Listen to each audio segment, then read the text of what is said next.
fun, but what you should be playing is fantasy electric bills. What's that? It's where you get with Harman Solar and they save you over 80% off your electric bill every month. Then each time you open up that bill, you're going to feel like you just won a championship. Call Harman Solar today. Get a free estimate. 800-281-3189. That's 800-281-3189 or go to harmansolar.com. Discover, this is Daniela. Hi, it's Jennifer Coolidge. I just want to thank you for making me feel so special. I earned cash back on debit for my dinner party groceries. That's great. But with Discover Cashback Debit, we give everyone cash back on everyday purchases. Anything else I can help you with? Do you like asparagus and mushroom sorbet? I've got leftovers. Introducing Discover Cashback Debit, a checking account with cash back. It pays to Discover. Eligibility and terms at discover.com/cashback debit. Discover Bank, member FDIC. Greg Clark Automotive Specialist, located on the southwest corner of Bethany Home and 19th Avenue, servicing Valley automobiles for 44 years. And we're offering our fall inspection on the belts, water pump, radiator, and hoses. Also, our brake service inspection, recommended every year to prevent repairs and ensure top performance. For guaranteed family touch service, contact us at 602-246-2881. Highly rated by Google. Online at gregclarkautomotive.com. Mention the Fanatic to get 10% off. Screen time's over. Be home by 11? Put your phone down while we're eating. When parents set boundaries, keep track of where their kids go, and talk to them about the dangers of underage drinking and drugs, they keep their kids safe. Visit TalkNowAZ.com. Be the influence. Talk early. Talk often. Talk now. Thanks. Thank you. Muchas gracias. This message is sponsored by the Substance Abuse Coalition Leaders of Arizona. Steve Jurich here. After working in financial services for over 20 years, I finally confirmed what investors really want, including me. And it's simple. All they're asking for is 20% annual return with no risk at 100% liquidity. Here's the problem. A money market is safe and liquid, but offers almost zero yield. Mutual funds and ETFs are liquid with upside potential, but aren't safe. A carefully selected next-generation index annuity through IQ Wealth may offer 10% ample liquidity, principal protection, and a lifetime income yield potentially double to triple that of quality bonds. By yielding more income using fewer dollars, our system allocates more money for you for capital growth. It's a winning combination. Call leading annuity authority Steve Jurich now. 480-902-3333. Guarantees rely on the claims paying ability of the insurer, so compare with Steve. 480-902-3333. Call Steve now. KQFN AM Tempe, K257 CD Phoenix at 99.3 FM, K240 EU Fountain Hills at 95.9 FM. Mornings are better with Wake Up Call with Tony and Ron. Weekday mornings on 1580 and 99.3, The Fanatic. All right, people, settle down because it's time. Time for what? Showtime. When does it start? Right now. 3, 2, 1. Let's get on with the show. Let's do it.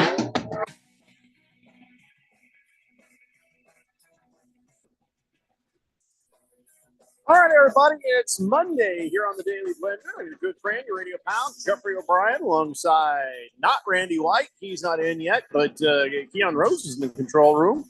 You guys are on the Fanatic text line, 888-368-1580, as we broadcast live in the Harlem.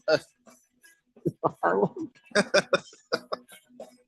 Good God, you give me a couple of days off, and even I got to get retrained. It's the Harman Solar Studios in Scottsdale. All right, so listen, I don't want to infringe on anybody's thing, so we don't need to talk about what happened between ASU and that other team on Saturday until tomorrow, if ever. We don't even need to. It's okay. We don't need to talk about what happened. Nothing to see there. We don't need to. It's not necessary. If somebody feels like they want to, okay, we might entertain it, but I'd rather focus on the Phoenix Suns right now. Won 8 of their last 10, 7 in a row to get to here, and they got the Toronto Raptors.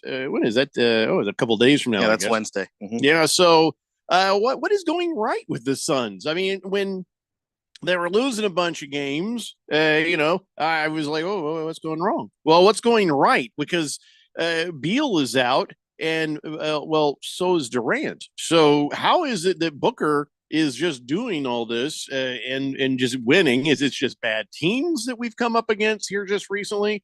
I just need to understand what is going right with the Phoenix Suns right now. Well, I do think it's a combination of Booker and Durant playing well together. I know that it wasn't Durant last night, but Durant has been a part of the 7 games that they were playing.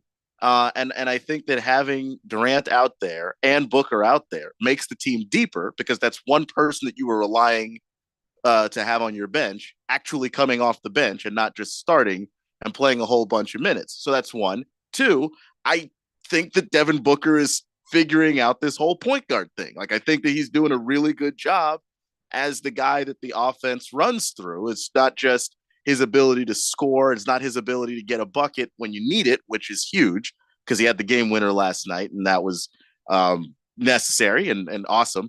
But like the just the stuff where he's getting shots for other guys, where he's getting other players involved. He's getting shots for Nurkic. I like that. And I think that that's something that's really going to benefit the Suns moving forward, because that was the main question I think a lot of people had when they moved on from Chris Paul was, who's going to play point guard? Well, it's Devin Booker, and he's doing a pretty good job. Yeah, I guess you could say he's leveling up. He's becoming more of a superstar than he even was before. And, he's out there with the confidence. And here's the thing about Devin Booker. We have always known, and maybe you didn't know, but we know. And that is, he's always been capable of playing hero ball to the finest. He's just not a selfish player. So when he is needed for hero ball, well, then he went out and did that. That's exactly what happened last night. And they ended the game with him, the hero, hitting that 3-pointer with 1.7 seconds left. But it's not his go-to position to, take over and dominate. But we've seen him. What has he got? An 80-point game or something like that, or 50? I can't remember what he did. He did some ridiculous thing. I think it was like 72 points or something. Yeah, it was a lot. Yeah, but that's not what he wants to do. He can do it, but that's not what he wants to do. He's more of a team player and tries to even it out, and which is smart on his part. But last night they needed the hero, and the hero shows up. So I think that his game is just getting better and better. And like you said, he's figuring out that point guard thing. I got to say, once you get Durant and hopefully someday Beal, that makes his team even more dangerous, I think. Because Durant only missed 2 games, if I remember correctly, in that stretch of 7. So it's not like he wasn't there for the Knicks or the Grizzlies. And this Knicks team is not a bad team. I think really? They still got some work to, look, they had a similar record going into the game, the Suns and the Knicks. And the Knicks have played the Heat a bunch of times, and that just gives them fits. So that's a problem. But look, Devin Booker, double, 28 points, 11 assists. Like, that tells you that he's actually doing the distributing responsibilities really well of being a point guard. And so I think that that's going to play a part of it. I would love to see this team still play better defense than what they're doing, but they are scoring enough points to win games. So Eric Gordon actually stepped up too, against the Knicks. He had 25 points, and I guess Grayson Allen wasn't in. I guess he was ill, presumably poisoned by a family member. But still, they did it without that guy. So I got to be saying that right now, listen, it's so early in the season. Whether things are going bad or good, you just don't read too much into it. But you can, with your own eyeballs, see that Devin Booker is just he's doing well. He's firing on all cylinders. So I feel good about where the Suns are. No, Donnie, I'm not going to sit here and guarantee a championship. I'm just looking at things the way they are at this moment and wondering when will we get Kevin Durant and Bradley Beal and Devin Booker on that court at the same time.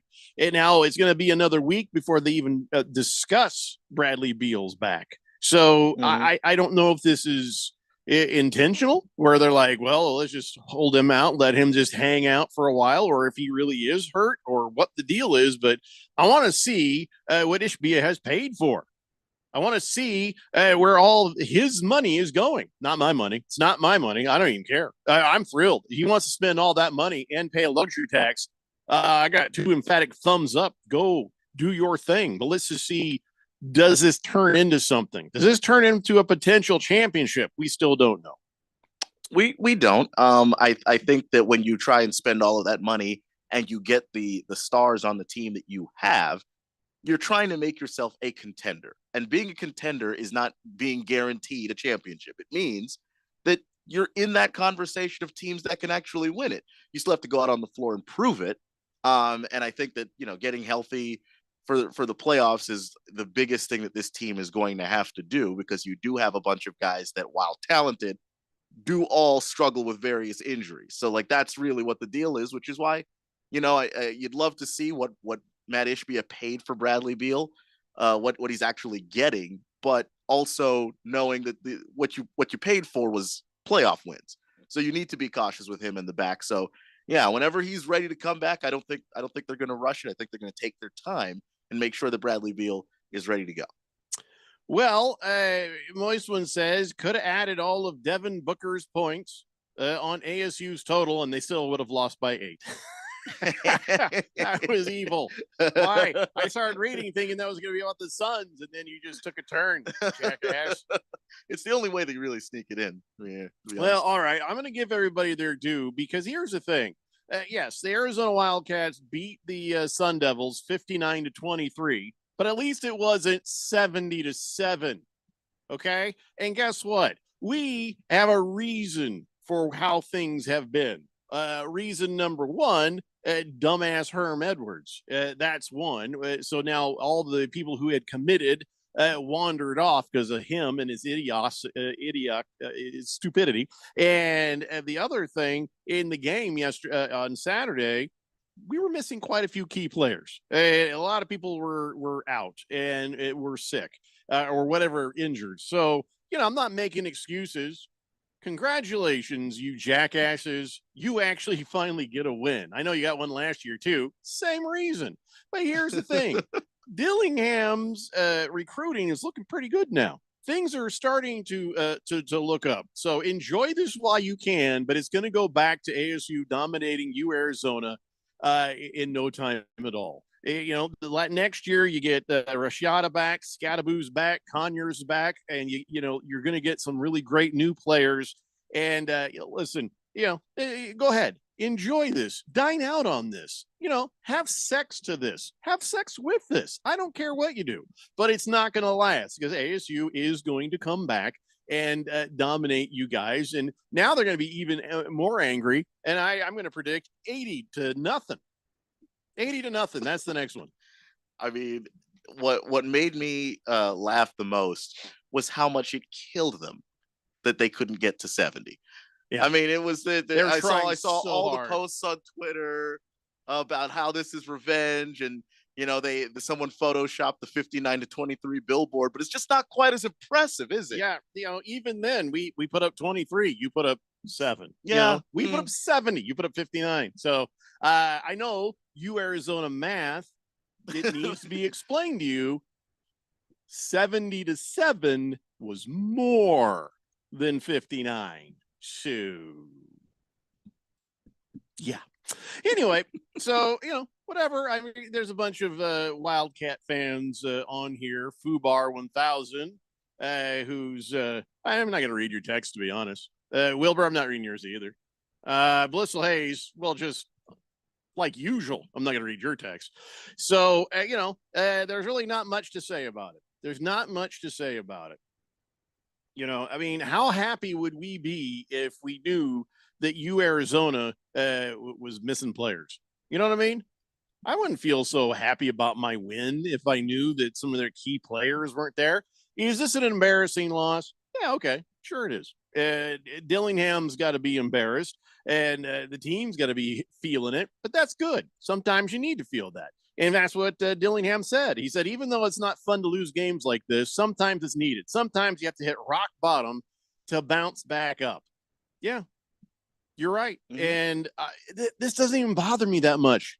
In all honesty, it shouldn't bother Sun Devil fans, because 2 years ago, 70-7, we're good. And that was with Herm, who was not good. Yeah, we're good. We're not worried about it. Not worried about it. So whatever comes next, got to remember that Dillingham is still digging out from what Herm Edwards did to the program. He's still digging out and showing a lot of promise. And I think this is going to be a great team sooner than later. I mean, wait, another year, or does it you think 2 years, Keon? I would say 2. But I do want to see the team improve next year. I do want to see steps in that more positive direction and being more competitive with more teams.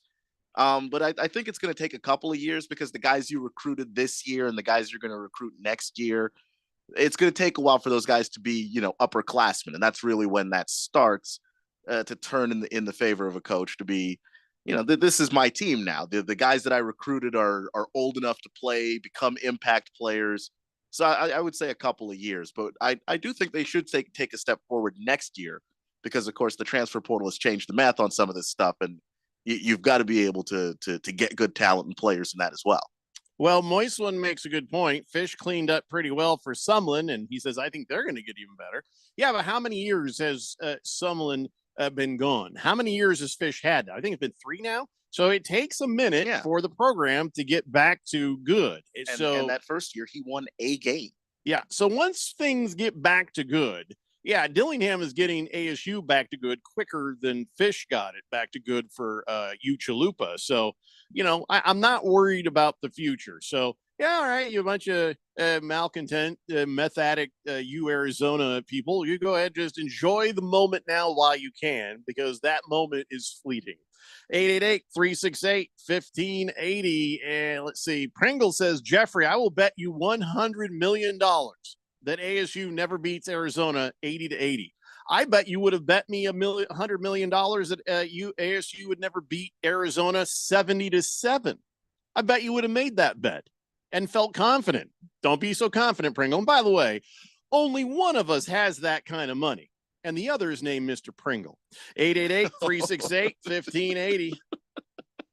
Donnie says, sound the horn. The Minnesota Vikings base football to game day. Baroo. That's how he spells it.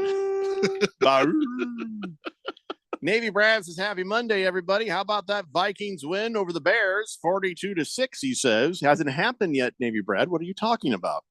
And presumably, if you guys can't beat the Bears by at least 40, then shame on the Vikings. Well, okay, I don't know. The Bears do, by accident, have some other NFL players on their side too. So I don't think Are you have sure to be. They're all NFL players. I didn't say that they were all of them. I don't know that they're all NFL players. I said some of them, and I did say by accident. But yeah, you don't think you have to beat them by 40. But a double-digit win should happen. Should happen. 40. If it's not 40, shame on you, Team's Vikings fans. Shame on you. The Bears are just helpless. And you're at home. This is happening in the frozen tundra of Minneapolis. And there's no reason at all the Vikings shouldn't put a serious hurt on the Bears. You got the hairless wonder ready to play. You've got that's pretty much all you've got. I don't know. What the outside of NoHo Hank, what do the Vikings have? The Vikings have, what do the Vikings have? The Vikings have TJ Hawkinson. I don't think, is he playing tonight? Oh, that's a good point. I hope not, because Rosalie Michaels has him.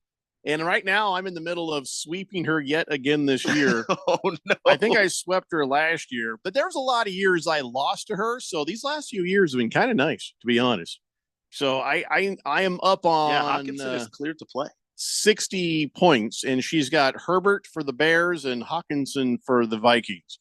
So as long as they don't combine 60 points, I will sweep Rosalie Michaels this year. Which I'll be honest, I don't know what the hell. I mean, I get it. She was in Italy. She auto drafted. She's got excuses, but I got the same excuses. I also auto drafted. So, still, she has beat me a lot of years in the past. So just that I've got a 2-year streak on her is kind of freaking me out, to be honest. Like something's going on. You know what I mean? Yeah. Glitch in the matrix type stuff. Just saying. Navy Brad says, I'm home with the flu. Okay. So what, you just going around in your fever state imagined that you saw the game happen already? Or are you so raven that you've seen the future? You need to go to the hospital. That's what I think. Moislin said, hairless wonder. He said, I think you just made Josh Giddey a Vikings fan. Oh, no. Oh, no. Come on now. That is wrong.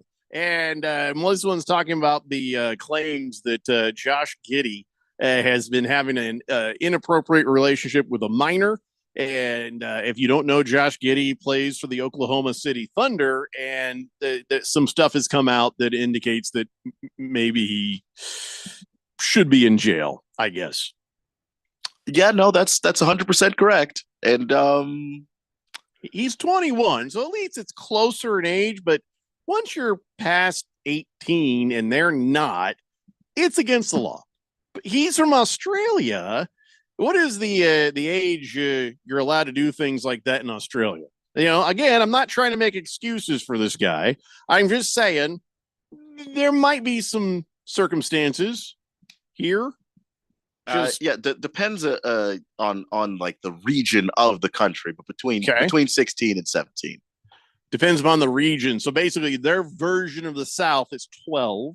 Everywhere else, well, I said it's between 16 and 17. There's no place that's 12. So 16 or 17 might be in the range that's okay for Josh Giddey in Australia. Maybe he just didn't understand the rules. Not making excuses for him, but at least it would explain a few things. So I'm sure they'll sort this out, and he'll spend some time in jail, or he won't. I don't know. 888-368-1580. Donnie says, how bad was football this past weekend? I thought it was pretty good. There were some really good games. There's some bad ones too, yes. Yeah, and some of the ones we thought were going to be good, were not. Yeah, but I saw some good stuff. I did, and we'll talk about that. Again, we're going to go over every single NFL game that happened since Thursday. Between now and 5:30 when the Bears and the Vikings actually play, Navy Brad. But I thought there were some pretty good contests. I really enjoyed some of it. Yeah, a lot of it, well, that's the nice thing about Sunday Ticket. I didn't watch the bad stuff. Moist One says, Thunder Down Under is the easiest headline ever. Oh, no. Oh, no. Oh, boy. Well, that was an inappropriate Thunder Down Under. Stockton Slap says, Josh Giddey, more like Josh Kitty. Waka waka. He says, no, seriously, that's bad. I'm glad you realize that. I heard he was on a club that provided alcohol and she was in there. That definitely is the club's fault there. Well, I'm not going to get into it. Let's let everybody get that sorted out. So he shouldn't be playing while they sort it out. Just put him to the side. And then, is he playing? Yeah. What the hell? He Silver? played this weekend. The allegations came out, and then he's out there, and they're like announcing Josh Giddey, and it just feels wrong and weird because we know what he's accused of, and he played awful. By the way, he's just good. I think it's just in his head. Like people really think this about me because he did not look like himself. I would always take an opportunity to go to the game and yell horrible things at that guy because I did that to Kobe. I did that to Kobe. Yeah, when the Thunder roll into the Footprint Center, let me know. I might join have to go because there's jokes. Oh my God, there's jokes. Yeah, even though this is bad. I mean, I made plenty of jokes. I had this Laker fan turn around and threaten to stab me. This gal, she was about 10 rows in front of me and my son, and I'm yelling some hilarious stuff, getting good laughs from the crowd, and pissing off Kobe Bryant while I was at it. And this girl turned around and she's like, "I will cut you." She literally said that and pointed at me. And I was like, don't any of you Laker fans understand that no means no? I don't want to be stabbed. No. Wow. You as a woman should know this. Anyway, so let's come back and we'll get this thing started. A couple more things to talk about before we launch into the whole every game in the NFL since last Thursday. It's the Daily Blender here on 1580, The Fanatic. This is Brett Musburger's Action Update on 1580 and 99.3 The Fanatic. The best way to start betting smarter is to sign up for a free VSiN subscription at vsin.com/subscribe. That's vsin.com/subscribe. Monday Night Football tonight, Week 12 concludes with the Minnesota Vikings hosting the Chicago Bears. Minnesota a 3-point favorite, -105 against the spread. The Bears getting the 3 points, -115. Chicago coming in at 3-8. They are plus 136 on the money line, while Minnesota at 6-5, minus 162. The over-under tonight in Minneapolis is 43.5. Looking ahead to week 13, Arizona on the road to face Pittsburgh. The Cardinals a 5.5-point road underdog against the Steelers. I'm Tony Desiri with your VSiN Action Update on 1580 and 99.3 The Fanatic.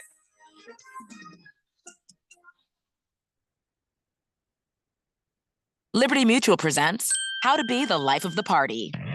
Okay, first turn the music off. Then ask for everyone's attention. Now, tell them that you customized your home insurance with Liberty Mutual and saved hundreds. Boom! Now everyone knows you're not just a pretty face. You have some brains inside that face that know how to save hundreds on home insurance. Woo! Only pay for what you need at libertymutual.com. Based on recent survey of new customers who switched and saved. Underwritten by Liberty Mutual Insurance Company and affiliates. Excludes Massachusetts. Liberty, liberty, liberty, liberty. That's the ease at which you get information. You want it, you get it. Like that. Ask your phone, group chat, smart home. You're always connected and informed in real time. No waiting. So if you're diabetic and still using finger sticks to read your blood sugar, what are you waiting for? Knowing your blood sugar levels instantly is important for managing diabetes. Call US Med at 800-730-8405 to learn more about continuous glucose monitors, a real-time instant method to track your blood glucose. US Med is an approved provider for Medicare and over 500 private insurers. And the best part? Call 800-730-8405 and we'll give you a free insurance benefits check today. So call 800-730-8405 today. That's 800-730-8405 and manage your diabetes as easy as... What's up, everybody? Nick Costos here, host of You Better You Bet, reminding you to check out the show. Now, why should you check out You Better You Bet? Because we bring you the most fun. We bring you the most insightful, the most entertaining show in the wagertainment world. From up-to-the-minute breakdowns of backdoor covers, bad beats, and the cheers and tears that come alongside them. Plus, you'll get the best betting analysis anywhere from myself, Ken Barkley, and some of the best minds in the sports wagering world. So tune in weekdays, noon to 3 on Arizona sports betting station, 1580 and 99.3 The Fanatic.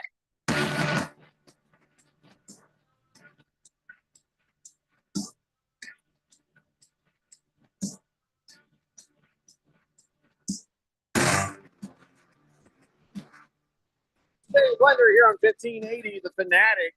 Yeah, you got to be worried about Josh Giddey out there. I'm worried about something probably more dangerous, and that is Oscar Pistorius getting out of the prison there. Yeah, I saw that. With his boingy boingy legs. I gotta say, well, that whole thing.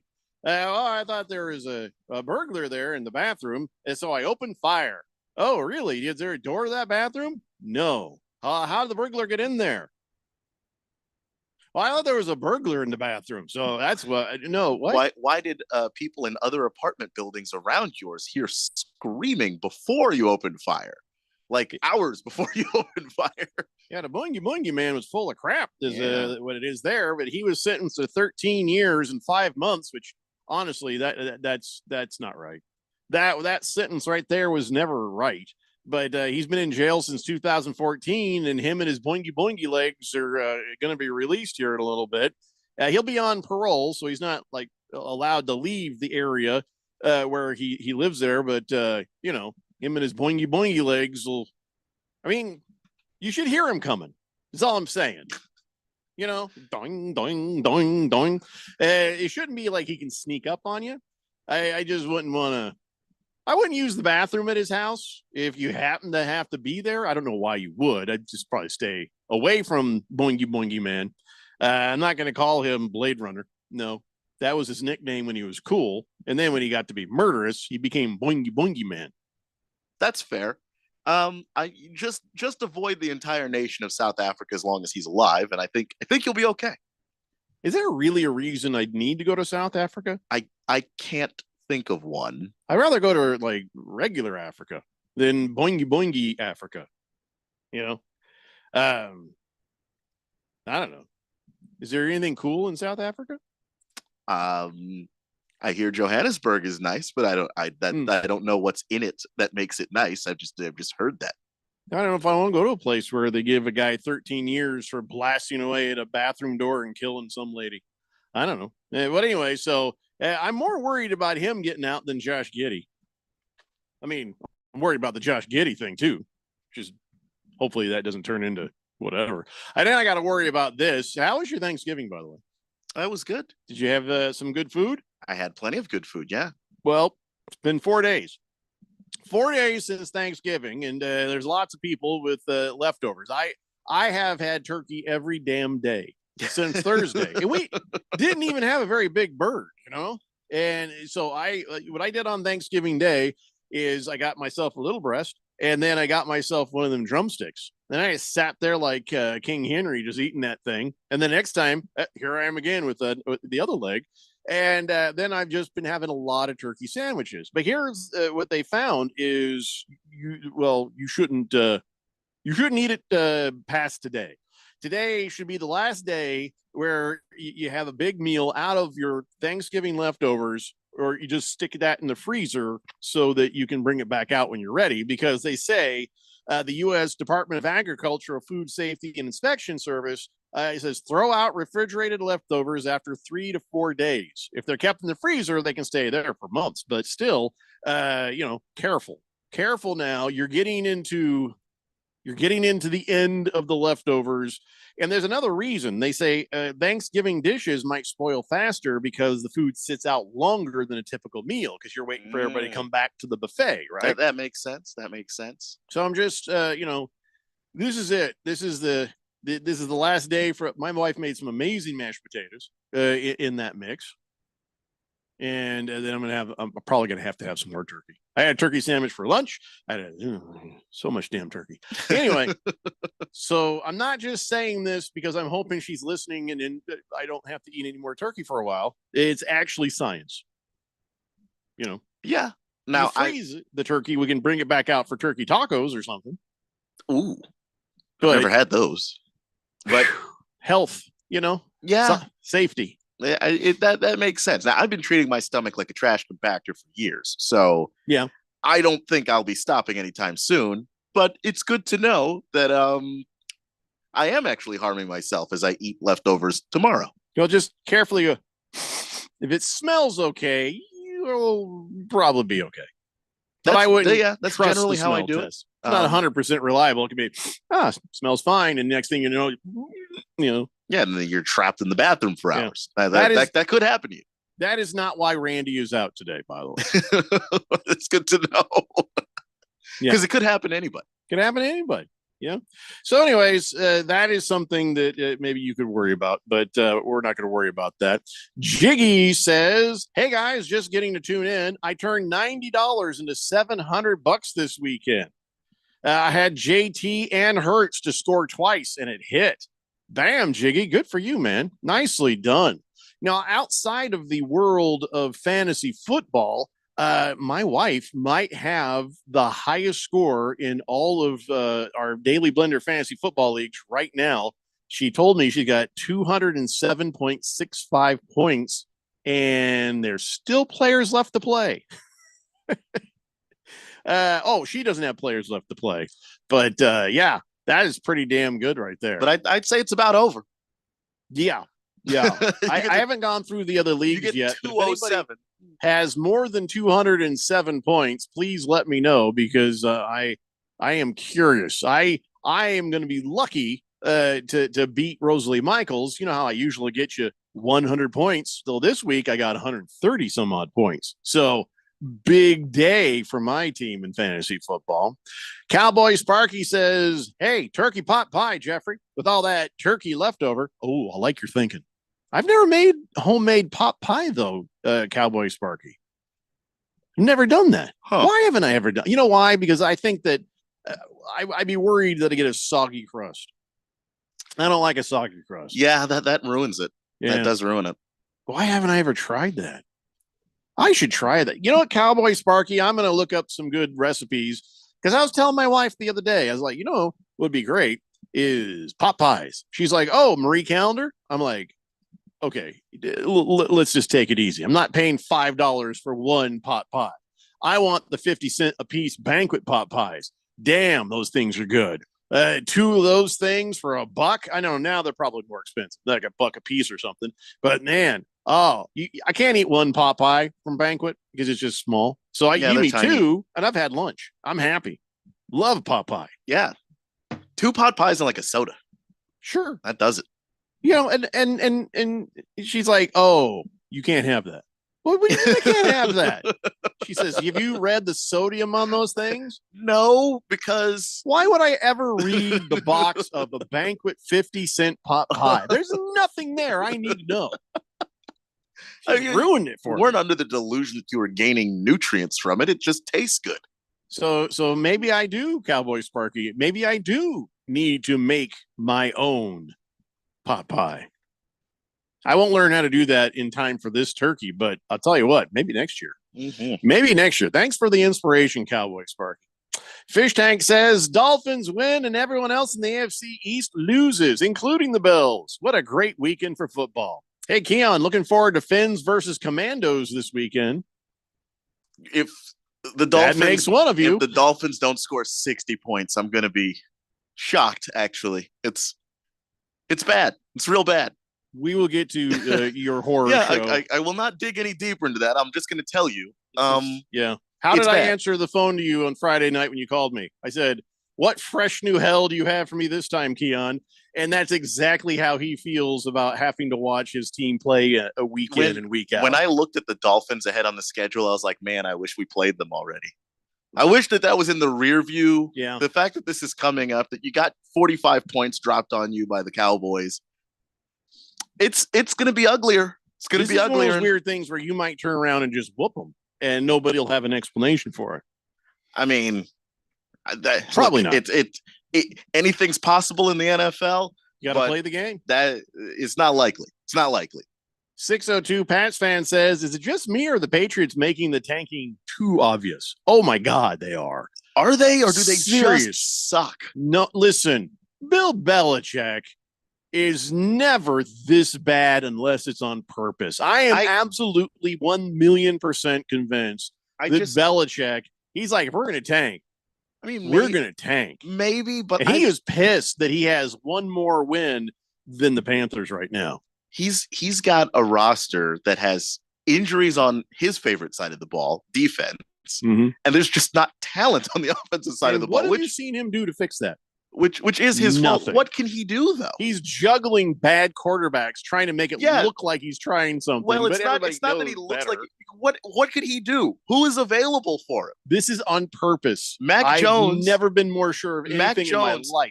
Was an okay quarterback year one. He is somehow worse today than when they drafted him. He might be in on it. Maybe they'll give him a coaching job or something after he retires. I have no idea what that could possibly be. He should not play quarterback, no. But they only have bad quarterbacks, and it's not like there were any available. I mean, the Vikings were desperate, and they got Josh Dobbs, who is a surprisingly good fit for them. But at the time, we were like, that's not going to help him. And that was the best quarterback move made at the trade deadline. Like, what else were they supposed to do? Like, Mac Jones cannot play football anymore. That guy's broken. Yeah. And listen, Bill Belichick doesn't care who he hurts on his way to the number 1 pick. He's looking for a new Tom Brady. He needs a new Tom Brady. We'll talk more about the Patriots when we talk about the game, because he said some very interesting things.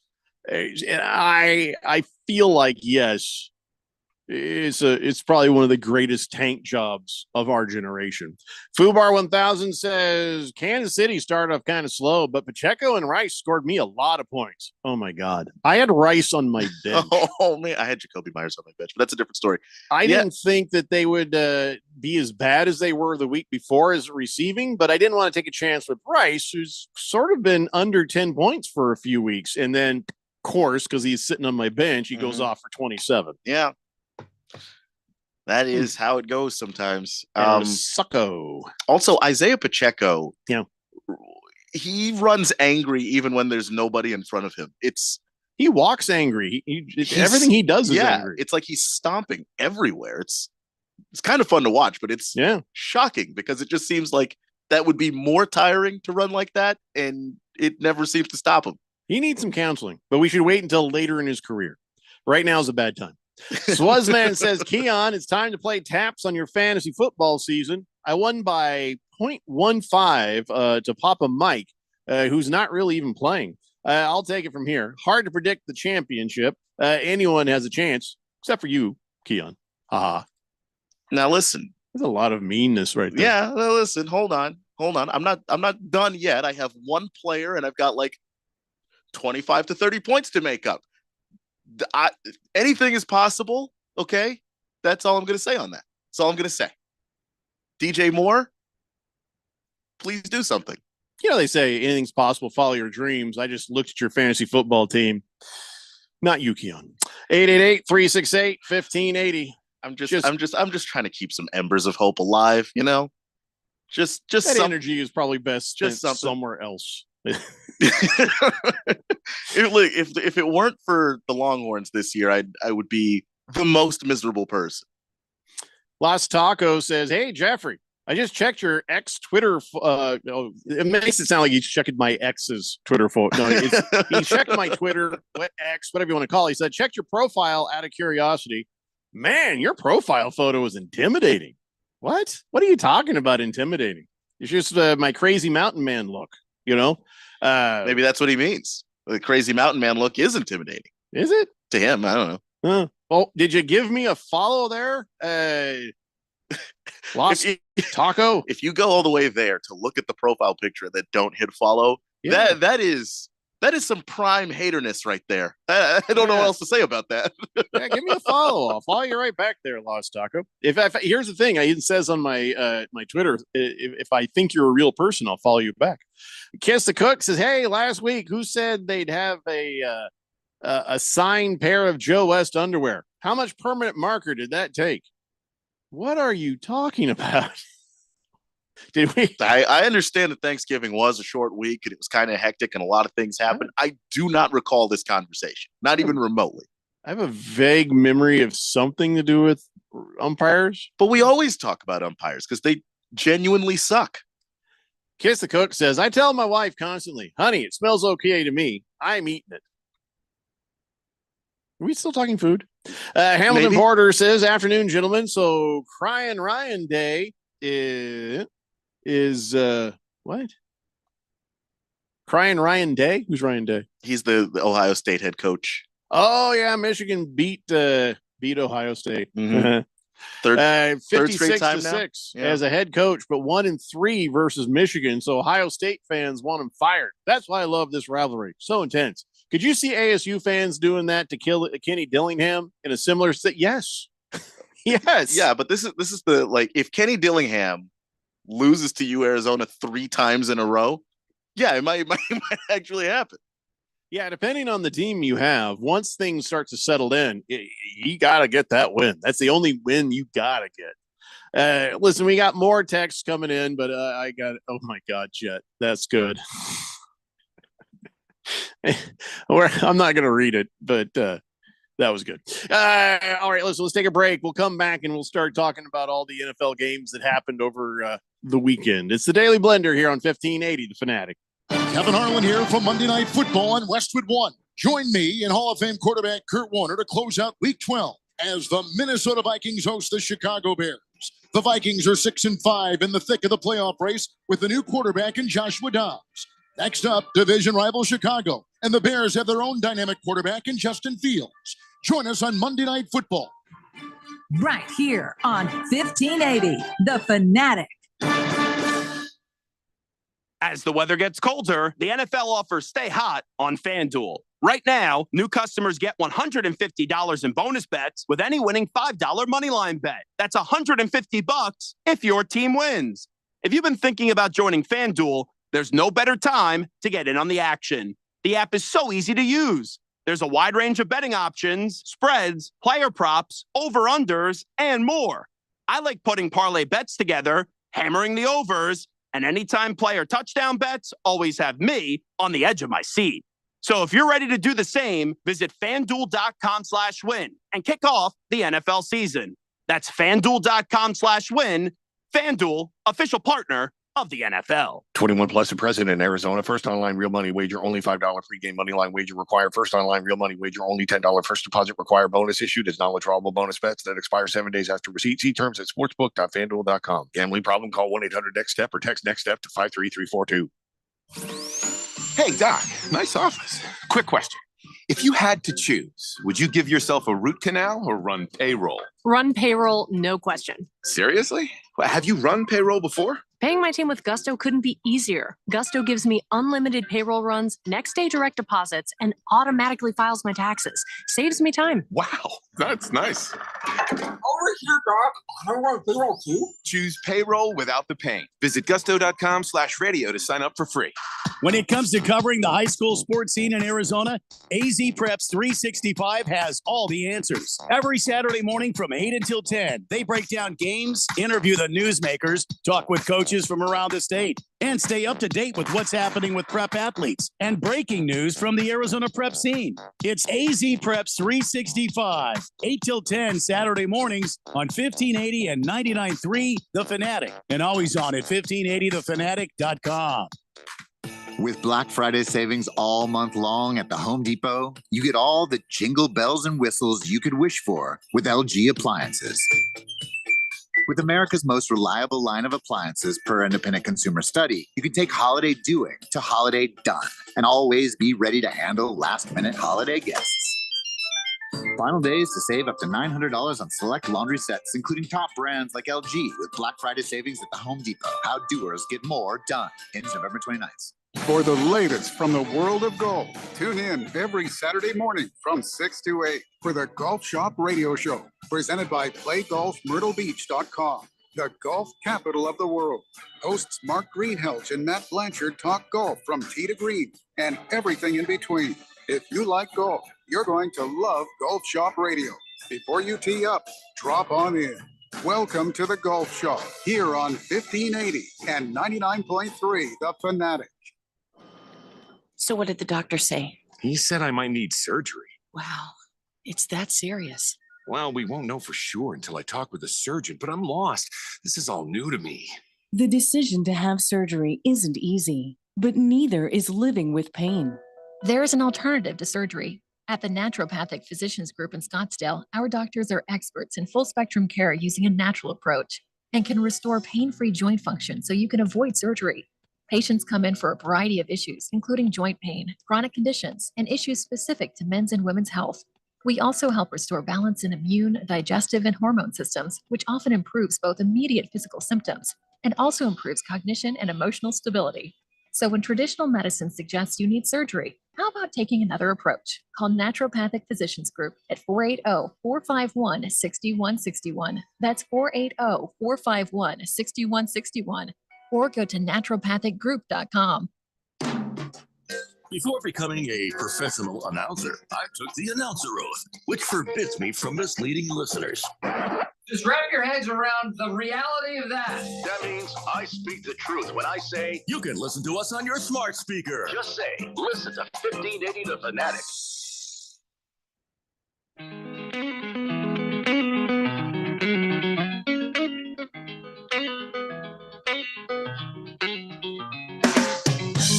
Dave Blender here on 1580 The Fanatic. I want to remind you only two teams in the Pac-12 have never made an appearance at the Rose Bowl.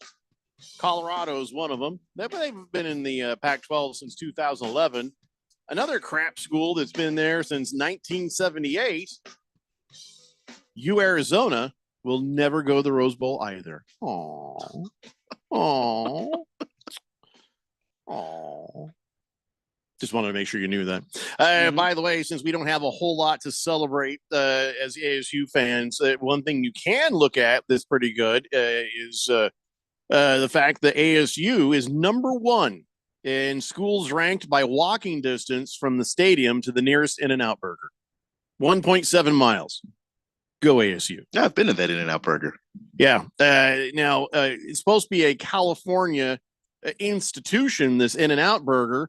4.1 miles from UCLA, 4.7 miles from Stanford. It's 5.3 miles from USC, 8.3 miles from Cal. And, by the way, Arizona, I can't believe Tucson even has an In-N-Out burger, they'd just be out. But 5.7 miles. So for the win, ASU. 888-368-1580. I just got that. Thank you. Kiss the Cook says, hey, last week, who said they had a wait, I'm sorry. Boy, this is weird, Kiss the Cook. Like old texts are popping up. He says, yes, leftovers. I can't text and drive, and you guys were talking about leftovers. Thank you. And look, now we're getting bots back in here again.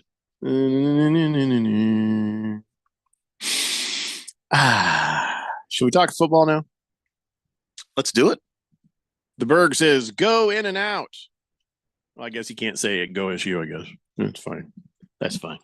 All right. A lot of games happened. A lot of games. Well, all of them. You know, no more games than most Sundays. I'll give you that. But it was nice to have it spread out over 4 days. You know, you had it. You could concentrate on each individual game, which I kind of like. I like to just focus on one. You know, so I'm not sitting there getting distracted. You get to watch the kind of the flow of the game and the story, I guess, if you will, of how things go. A lot of people like the red zone. I don't care for the red zone. I don't want to just see the end. I want to see what led up to that point. I want to see the game. There's a lot that happens in a game that's not just in the red zone. By the way, the red zone, I don't know if you watched NFL Red Zone, but they had to evacuate. Well, you know, at least there was an alarm to evacuate the studios. Scott Hansen's like, I ain't going nowhere. And in the background, you heard, whoop, whoop, get out of the building, get out of the building. And I guess where they do the NFL Red Zone is in the same place where the Athletic is. It's like 300 people were there. They all left the building, but Scott Hansen's like, I'm going down with this ship. And, you know, I guess it was nothing. I don't know whatever it was, but it was nothing. The Red Zone channel is his baby, man. He takes that very seriously. 20 plus years he's been doing that. So, it turns out that, you know, it was nothing. No big deal. So I've done that too. I've been in a building, the alarms go off, and I'm like, but we've got a broadcast, you know, and I'll stay here. You guys go. Let me know if it's serious. Then I'll run out of the building. And I was like, I'm going down with this ship. And now, a little older and wiser, you know, the first won't be over, and I'm going. You just look around and be like this. We're just going to show the highlights with no commentary because Jeffrey's gone. Just me walking right off. I'm out. Nope. No, I'm not. Once the alarms are on, like, where I already know where the exits are because at my age, I plan for that sort of thing. So, but yeah, no fire, no problems. Everything was fine. But if you were watching that, I'm sure you heard the alarm. All right, so let's talk about the first game of the week 12 on Thursday morning. You got the Green Bay Packers and the Detroit Lions. And that was actually, it shouldn't have been as good a game as it was. You know what I'm saying? The Packers, the Packers kind of stink. But how were they able to beat the 8-2 Detroit Lions? That's the thing that was just, as I'm watching this, I'm like, what's going on here? Jordan Love isn't this good. He's not that good. He's not that good. He's not 22 of 32 and 268 yards good. He's just not. I think it was just like a hellish moment for the Lions. I can't. Where's the Lions? Boogie? The Where's Lions Boogie to explain this? Boogie would help, but I think Boogie could tell you. As a lot of Lions fans could tell you, the Lions have a fantastic offense. They simply refuse to play defense. I almost picked the Packers for this game, not because I thought the Packers were genuinely better, but just because the matchup is better. And the Lions are so bad at defense, and like the Packers have a young group of guys that are all kind of learning together. Those receivers are young. Jordan Love is obviously young. And then you've got a bunch of young guys on that defense as well. But the Packers have a solid defense. And Jordan Love, if you give him like bad matchups or one-on-ones to just throw to Christian Watson, yeah, he's going to do that. I mean, and he's capable of doing that. It doesn't mean that he's suddenly this great quarterback, but he's competent enough that if you give him bad matchups, yeah, he'll be able to beat you. So that's what I thought. I didn't think this was progress by the Packers and Jordan Love. I think this was just a failure on the part of the Detroit Lions. And I was right. Yeah, Love's been up and down this season, but I haven't seen anything to say just write the guy off. He doesn't stink. He's not a horrible quarterback. He's a nice backup. But, well, I don't know that yet. I think that, we've got to see him grow with that team. I think that they're willing to bet on that. And he has shown flashes of being able to play. I don't think that he's been so inconsistent and so bad that you can just label him back up and just move right on. A lot of turnovers for the Lions. A lot of turnovers. A lot of Goff fumbling for Jared Goff. Was just dropping balls all over the place. Just 3 of them. That's the second week in a row having some issues of turnovers. And they were at home indoors. I mean, you can't be more ideal if you're Jared Goff than that. He's going to have to figure out whatever the ball security issues are. He's going to have to figure that out. He just doesn't seem like a guy. He just always looks like somebody who just woke up. You know what I'm saying? It's like you had a slumber party at the house, and he just has this look in his face constantly of the one kid who just woke up after everybody else has been up for a while. Like, what? It just always has that look. So, yeah, that is a big problem for a team. People are saying, oh, these Detroit Lions, these guys are going to be strong in the playoffs. They're Super Bowl contenders. Not after that game, man. I mean, I still don't think you can say that they're not. If there was a team that stood above everybody in the NFL, but if the Lions get a good matchup for them, then, that path is open for them. It just depends on how things shake out with the playoff seeding.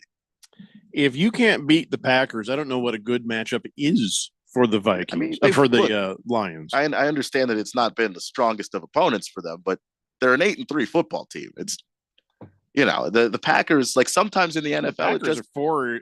Well, now they're 5-6. Yeah, but sometimes in the NFL, it's just about matchups. And when you have a bad matchup against a divisional rival who sees you all the time, hey, sometimes you're going to lose those.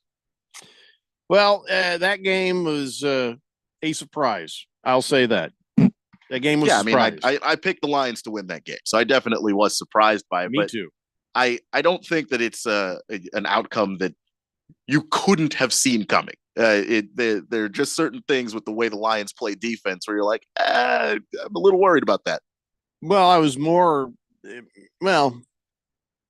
focused on the Lions offense. I know that the Packers have a nice defense, sometimes a pretty good defense, but I just didn't see, them being fumble-tastic. Like they were the week before. I just didn't see that 2 weeks in a row. So I guess that's on me. But I have a hard time believing the Packers can beat anybody, to be honest. Well, I mean, and that's the thing is like, well, they've won 5 games. So it's not like they can't beat anybody. And they have the 8th ranked passing defense. They are really good against teams that like to throw the ball, which the Lions do. It was just a bad matchup in this case. So another bad matchup. The Cowboys went ahead and beat the living daylights out of your Commandos. And holy crap. Every 45-10 is a bad matchup these days. Yeah, I know, man. Ugh. Anyway. Now they've won at home 13 games, the Dallas Cowboys. Yeah, they're good there. I think when they've got a lot of things going their way, they can beat a lot of teams in the NFL. I know it doesn't take a whole lot to beat the Commanders, but still, to be able to go out there and put on a performance like their defense was able to is really impressive. And if he's not in the conversation for Defensive Player of the Year at this point, then Deron Bland should be after this game, because that's 5 games now with an interception returned for a touchdown by him. And I believe 7 games with an interception. So he's getting into record territory with some of the stuff he's been doing. Yeah, I just looking at your team. Okay, so they fired Jack Del Rio immediately after, like he's the problem. Which was no. I mean, he was part of the problem. His defense genuinely sucked. It was uninspired. He didn't change up a whole lot. Seemed to really just be running 1 of 2 coverages all the time. It was a bad defense, but that's Ron Rivera selling Jack Del Rio up the river so he doesn't get fired that same Somebody day. had to go. Yeah. But here's the thing. Okay, so because it wasn't Jack by himself. The Commandos put up 10 points. I'm not feeling like the defense was completely the problem there. Yes, you gave up 45 points. And look, one of those 45 was a pick six. Yeah. And then an impressive record-breaking pick six by Bland. Yeah. And then there was some other, the special team stuff that the Cowboys were able to get good field position, and the Commanders were never able to get into the end zone. Racked up a bunch of yards, just never scored points. But I think the offense has been the bright spot on this team this year. They never got to the end zone. How did they get 10 points? Well, I mean, overall, like they had a lot of yards. They scored once. Okay. Okay. But never. But So like, yeah. how do you get 10 points? Okay. They mostly did not get to the end zone. Let me say that better. I'm Yeah, sorry. The offense has been the bright spot this season overall. So that was a hard game to watch, to be honest. We'll talk more about that when we come back. Sorry, Keon, but they want to talk about it. It's the Daily Blender here on 1580, The Fanatic. That's the ease at which you get information. You want it, you get it. Like that. Ask your phone, group chat, smart home. You're always connected and informed in real time. No waiting. So if you're diabetic and still using finger sticks to read your blood sugar, what are you waiting for? Knowing your blood sugar levels instantly is important for managing diabetes. Call US Med at 800-730-8405 to learn more about continuous glucose monitors, a real-time instant method to track your blood glucose. US Med is an approved provider for Medicare and over 500 private insurers. And the best part? Call 800-730-8405 and we'll give you a free insurance benefits check today. So call 800-730-8405 today. That's 800-730-8405 and manage your diabetes as easy as Amazon's got the best deals on Black Friday. Oh, the best deals are on Cyber Monday. Friday comes first when it comes to saving. Monday's worth the wait for what you've been craving. Deals so good it'll feel like stealing. Real cool message, could you make it less appealing? What's with the beef? You can get that too. Why don't you call us? What's triggering you? Whichever day you're shopping on, you'll save a bunch at Amazon. Black Friday, Cyber Monday too. Greg Clark Automotive Specialist, located on the southwest corner of Bethany Home and 19th Avenue, servicing Valley automobiles for 44 years. And we're offering our fall inspection on the belts, water pump, radiator, and hoses. Also, our brake service inspection, recommended every year to prevent repairs and ensure top performance. For guaranteed family touch service, contact us at 602-246-2881. Highly rated by Google. Online at gregclarkautomotive.com. Mention the Fanatic to get 10% off. Time for some smart saving. Put money aside, not your child's future education. I'm Arizona State Treasurer Kimberly Yee. The sooner you start an AZ 529 education savings plan, the more money you'll have when your little one graduates high school. Invest just $15 a month and you could have thousands of dollars saved for their education needs. Go to az529.gov so when it's time to achieve their dreams, they can. Now that's smart saving. Sponsored by the Office of the Arizona State Treasurer. Turning my pain into purpose is pretty much what I have done to start this foundation. In August 2020, after the death of George Floyd, Bridget Floyd and other family members established the George Floyd Memorial Foundation in support of the Black community. It's going to take more than just us as a foundation. It's going to take the community, the world, to make a change. Fight for racial justice for the Black community. Learn how at lovehasnolabels.com. Brought to you by Love Has No Labels and the Ad Council. KQFN Tempe. Also transmitting on K25CD Phoenix at 99.3 FM. And K24EU Fountain Hills at 95.9 FM. All right, people, settle down. Because it's time. Time for what? Showtime. When does it start? Right now. 3, 2, 1. Let's get on with the show. Let's do it.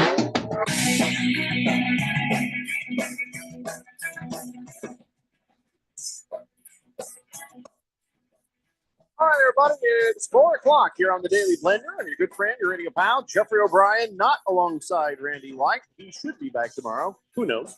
We got Keon Rose in the control room, and you guys are on the Fanatic text line, 888-368-1580, as we broadcast live in the Harman Solar Studios in Scottsdale. I don't know why I keep wanting to say Harlem Studios. It just keeps trying to come out of my mouth. I don't get it. Very weird.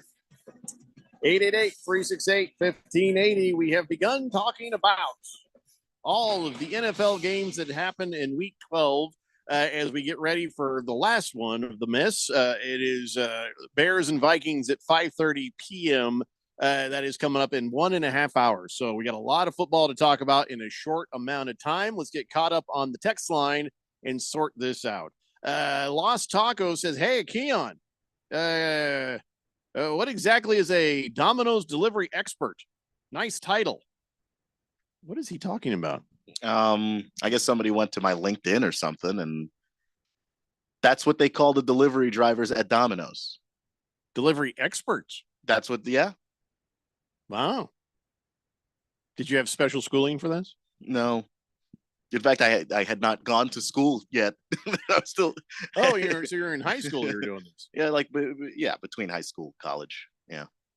Lost Taco's stalking the hell out of us right now. That's really weird. Yeah. What do you mean? It's what they call delivery drivers. Have you not ever seen a delivery driver shirt? It says it right there on the shirt. When you like order. fast food workers get called crew members. No, it's not like any of them have actually served on a vessel. Yeah, I didn't give myself the pretentious Ronald title. McDonald. Yeah, they give you the pretentious title to make you feel good. They're not fooling anybody. But if they're going to call you that, it just looks better to put that on a resume than driver. Lost Taco says, on another note, sincere appreciation for all the volunteering you've done for your community, Keon. You're a righteous guy.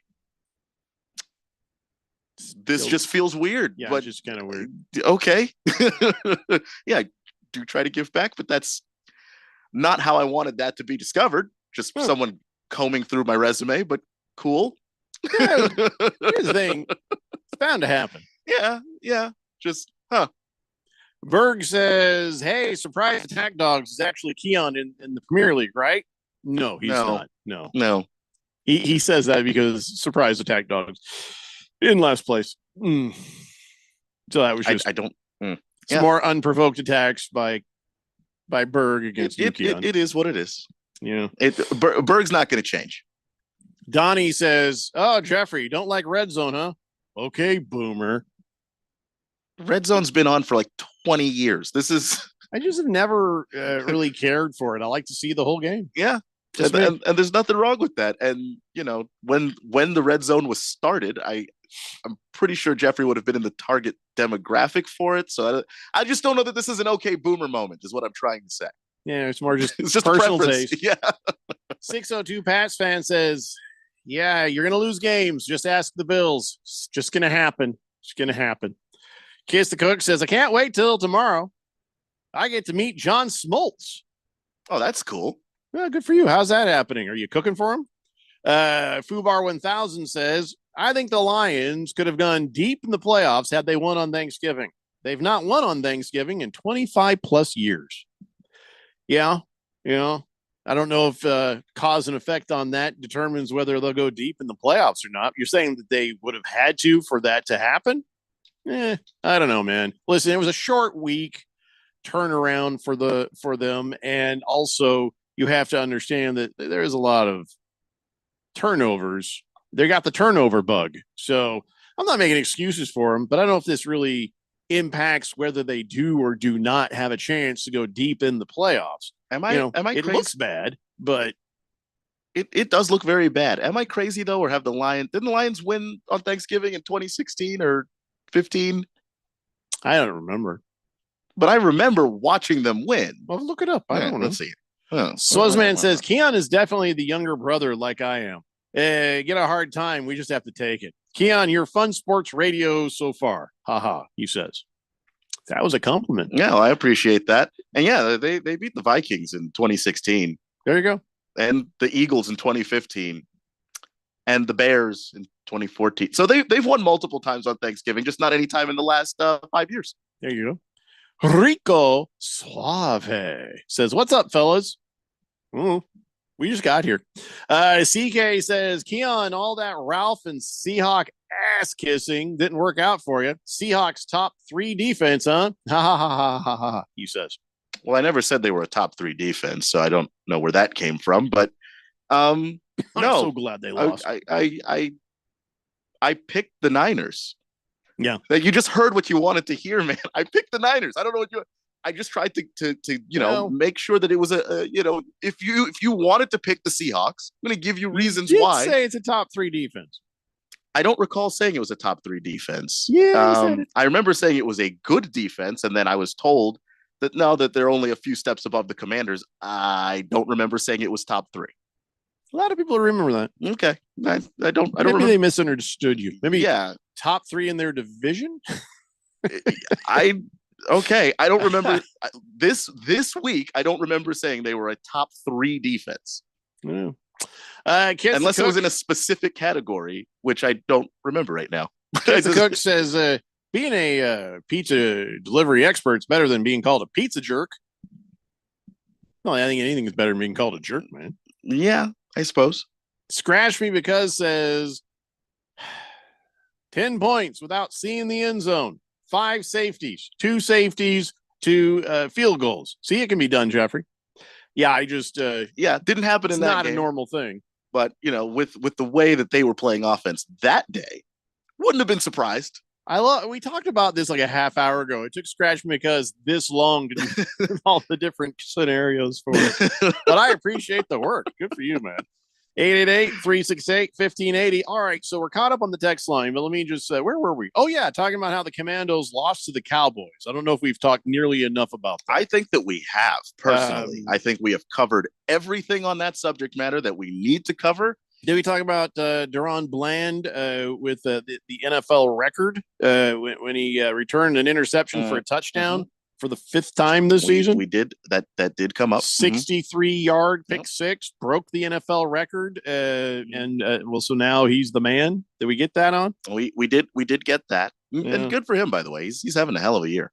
Rivera is now 26 wins, 35 losses, and 1 tie since he's been the head coach of the Washington Commandos.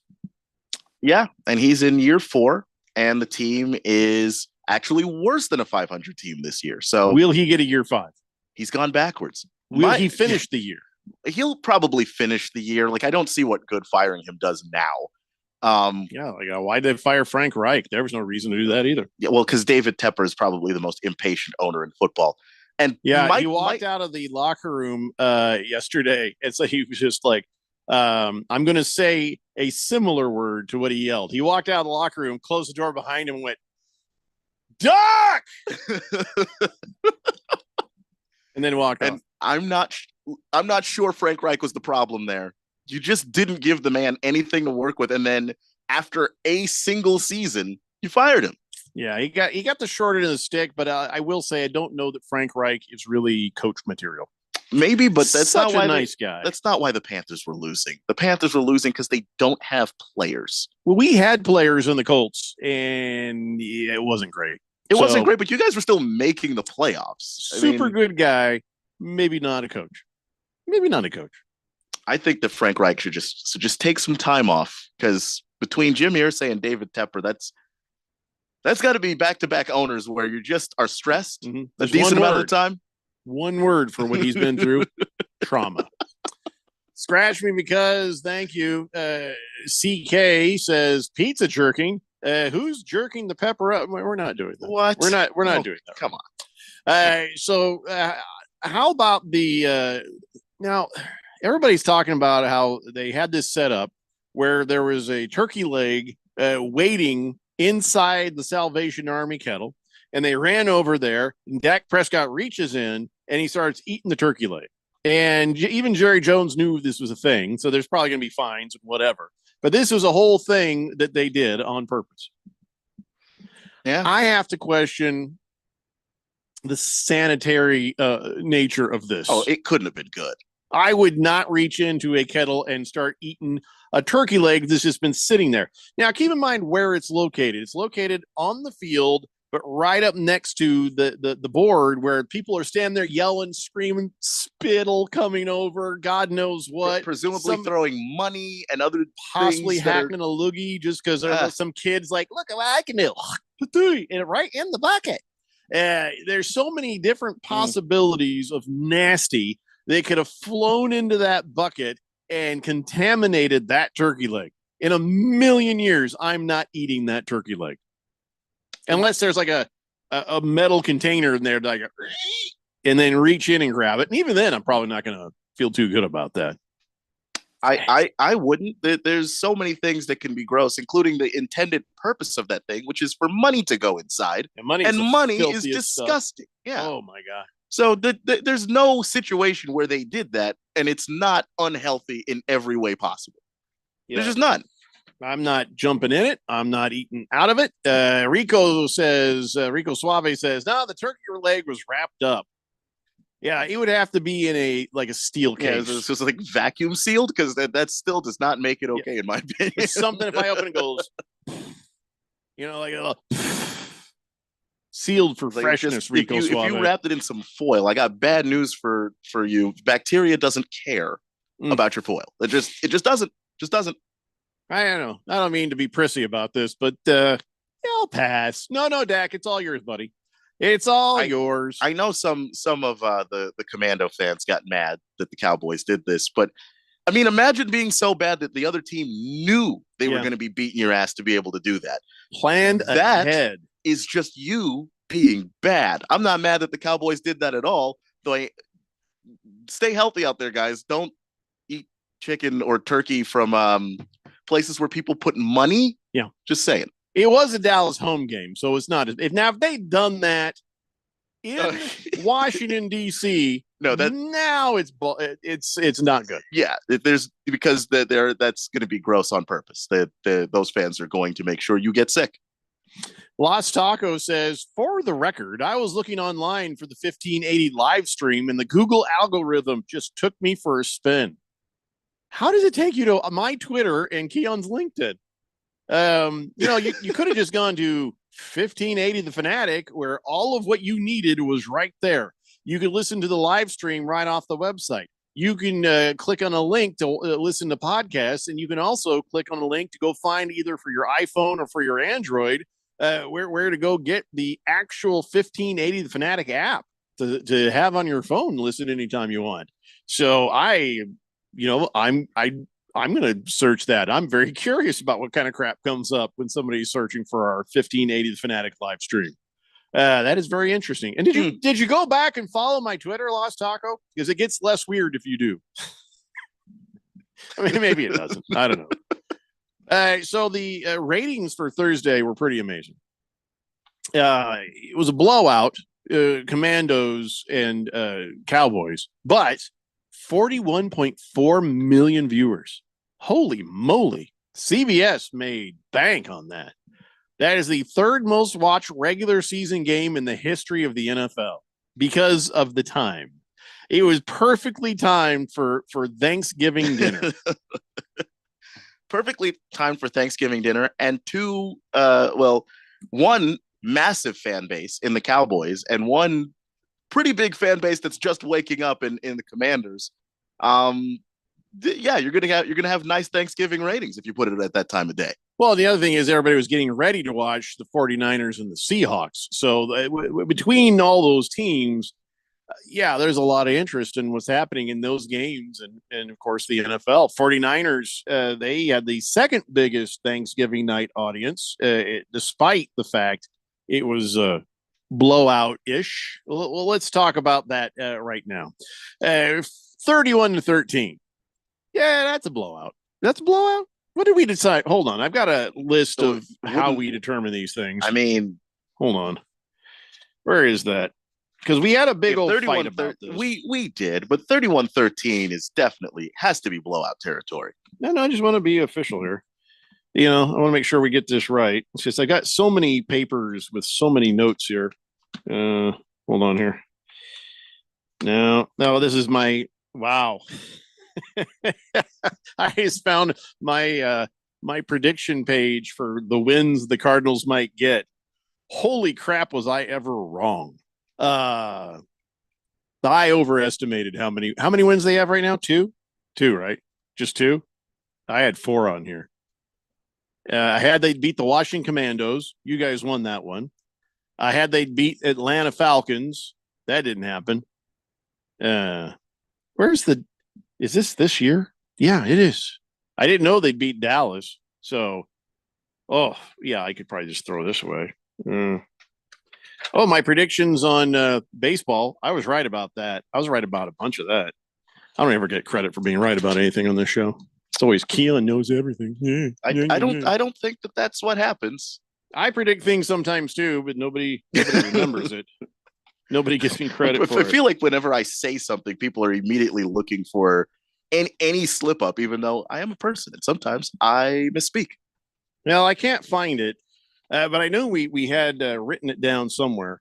The different variations of what it makes a blowout in any different sport. I'll find that another time. But all right, 31-13, kind of a blowout, and the 49ers. 49ers looking good, man. They're looking good. Purdy was on point, doing very well. He did throw an interception, but McCaffrey did his thing as expected. Purdy did his thing as expected. The thing that didn't happen as expected was the Seahawks having, any luck in defense. And then they made some weird decisions. You're right, Pickle D. Pickle D says the Seahawks' decision to run the ball in that final drive cost me $670. I only needed 18 more passing yards for Geno Smith, and my parlay would have hit. What the actual what? Yeah, I can see how that would be horrific for you. That is bad. I do think that, there is some merit to when Russell Wilson was in Seattle and all the people were saying, let Russ cook and all of that stuff. Fact is that Pete Carroll has a strong preference for his offensive coordinators to, whenever possible, run the football. Well, that is just in his defense on this situation, it hadn't been succeeding in the passing game. And so it's like, you know what? Let's just run the hell out of this thing. So Pickle D's parlay be damned. I think he was just trying to find some solution they in weren't that doing situation. Well on the ground either, though. Like Zach Charbonnet had 47 yards. Just not a great day for him. And if running the ball was the thing they felt like they were doing better, that's not good for their offense because they weren't doing either particularly well. Well, the Seahawks, I think the biggest problem was their uniforms. Jesus Christ, those things are horrible. Oh my God. How could they do that for the jersey and the pants? How could you get away with that? It hurt I think it hurt my TV. I think it caused damage to my actual TV screen. That highlighter green, horrible. What in the actual hell is that? When I thought they were going to be done with that. When are they going to be done with that ugly ass highlighter color thing that they keep doing that burns our retinas? I think that is why I'm glad they lost, because of those uniforms. They can rebrand whenever they want. They're past the 5-year window when they can do that. They can stop using the worst colors imaginable. Yeah. So many times I don't care about hey, the new sneakers are out. I don't care. Hey, look, the new jerseys. I don't care, But when I see that, it hurts my soul. It just burrows into my brain because it's not a fashion thing. It's just a. I don't want to be blinded, and I don't like my eyes bleeding when I'm trying to watch football. Is there a strategy? Well, behind that color? It hasn't worked. So we're going to make not only all the players blind, but also sterile. I'm pretty sure that would happen when you're exposed to those uniforms in close proximity. I'm not up to date on all of my colors, but I'm pretty sure that's radioactive green. So I'm pretty sure that will do that to you. Yeah. Everybody's testicles shrank 3 sizes that day. Just horrific, just the worst. And so that's hard to watch as it is. And then, I think, the Seahawks were pretty hard to watch too. That was not it was fun for us because we knew Ralph was dying inside. Yeah, I may or may not have had a food coma. So the second half of that game is kind of a blur. So you're sort of sitting there like Jabba the Hutt. Like once it started getting out of hand. Well, I was enjoying the game. I was already done eating, but I ate too much. Oh, there's no done. There's no done on Thanksgiving night. Well, come on, man. I was done in that I fell asleep. So man, Seattle. Yeah, so that was big ratings for a horrible win. I think people just like watching Brock Purdy and Christian McCaffrey. That's the only reason, because the game wasn't good. I mean, their offense is fun to watch. Kyle Shanahan's real good at his job. Millions of people are watching this. Let's see here. I'm trying to find where is it? It was the second largest audience, 26.3 million on average. Wow. That's a lot. Wow.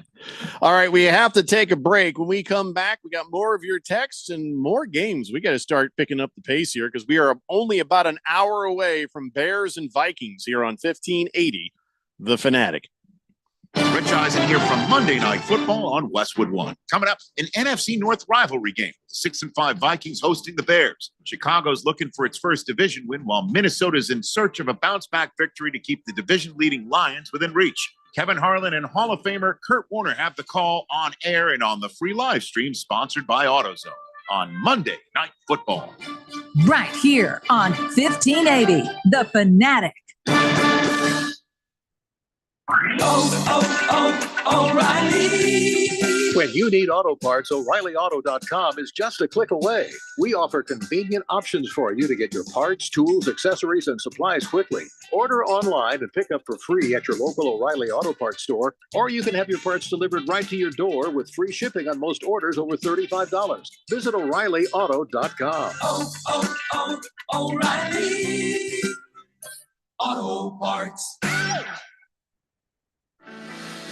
At Grainger, we're for the ones who specialize in saving the day, and for the ones who've mastered the art of keeping business moving. We offer industrial-grade supplies for every industry, with same-day pickup and next-day delivery on most orders, all backed by real people ready to help, so you can get the right answers and products right when you need them. Call quickgrainger.com or just stop by. Grainger, for the ones who get it done. Hey, you're up next. My throat hurts so bad. There's no way I can sing tonight. Here, try these. Vicks VapoCool Drops. Yeah, Vicks VapoCool Drops has maximum strength menthol with a rush of Vicks Vapors. Ooh, I can already feel it. I told you. So, you ready? I'm ready. Vaporize sore throat pain fast with Vicks VapoCool Drops. With Black Friday savings all month long at the Home Depot, you get all the jingle bells and whistles you could wish for with LG appliances.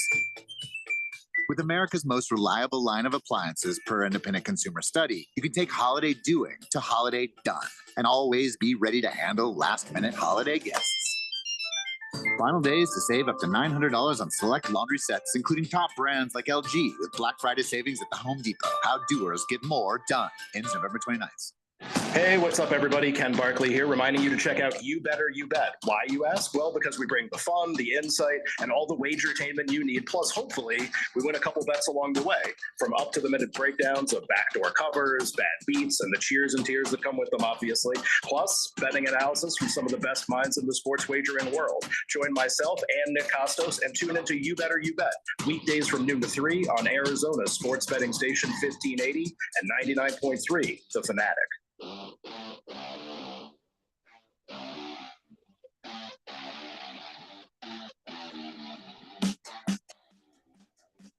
If there was ever a day that I could use a Pan-Galactic Gargle Blaster, this is it, because my allergies are just going crazy.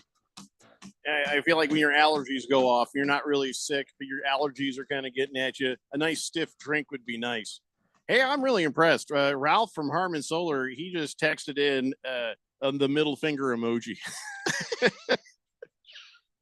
Well, what's that next to it? I mean, he was there last week on Wednesday telling us we were all crazy for thinking that the Niners even had a chance because, boy, I thought Brock Purdy fell back down to earth and everybody figured him out. And yep, I guess not. Is that a solar panel? Is that seriously? Is that a solar panel emoji? I think so. He gave me the middle finger and then followed it up with a solar panel. That is actually pretty cool. I didn't know you could. That is creative. What do you type to get a solar panel emoji? Oh, I'm pretty sure only the people that work in solar know. Well, God help you all if I learn how to do the middle finger emoji. That's all I'll ever do. Like, oh, I just copied and pasted his, and I'm sending back to him. There you go. Wow, I might, you know what? I'm going to send it to everybody today. You get a bird, and you get a bird, and you get a bird. Well, the U of A fans, they're going to get. Yeah, okay. Yeah, we'll get plenty. All right, let's get caught up on the text line before we go on to the next game. Scratch Me Because says, yeah, that Salvation Army kettle at the Cowboys Thanksgiving game has got to be the world's biggest spittoon. Yeah, see, that's what I'm thinking. Yeah, and you're in Texas. I mean, absolutely. Oh, there is all sorts of skull, just all over that just tobacco of every variety. Rico Suave says, Keon, do the Commandos go cams? Do they when they play? I think what he's asking is, do the Commandos go commando when they play? I mean, does your team wear underwear? I assume so, but I don't know. That would just be some horrific chafing right there. I can't imagine that they don't. Just playing football seems worse to not wear it, but he's going to investigate that and get you an answer. Sluzzman says, Jeffrey, not to be one of your ass kissers. I have ass kissers? I don't know if you listen to the show enough. I feel like I don't have any. He says, but you've been very impressive on your money line picks. You've been in the top few every year, and I'm sure you're close to winning again this year. Actually, I've had a hell of a week this week. I only got 2 wrong so far this week. Oh, wow. So I don't know how it's all going to end, but yeah, I'm still probably 15 out of first place this year. I did win it a couple of years. But here's what I've told my wife, because even she says, do you ever think of maybe betting on those? And I'm like, you know what, though? The minute I do, there starts the losing streak. That the minute I try to make money off of all my NFL picks, boom. I don't know why. I'm just convinced that that'll jinx it. So I'm just enjoying, having some success. Not as much success this year as I have in the past, but yeah, I've thought about whether I could make money with it. Dodger Danny, I'm not reading that. Here, how much trouble do you get in if you send a middle finger emoji to a chaplain?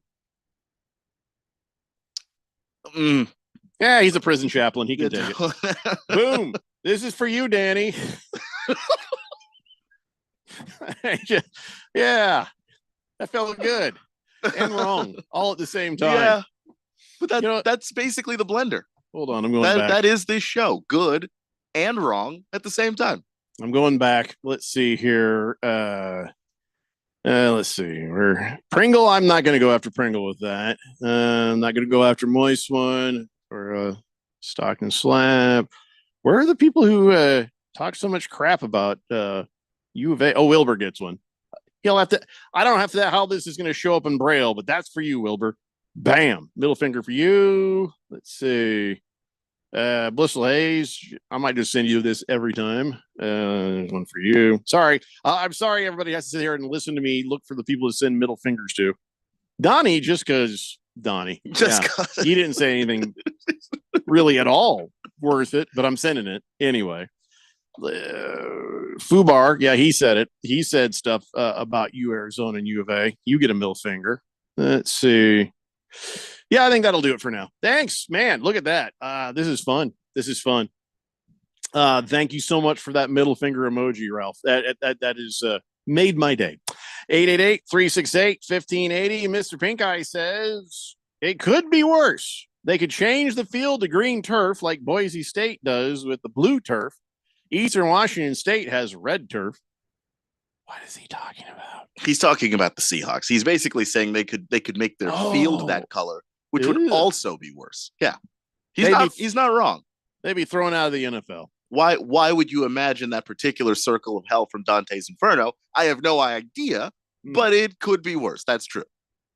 Pickle D says, a Braille middle finger might feel like something else. Oh, that's a good point. Good point. Thank you, Pickle D.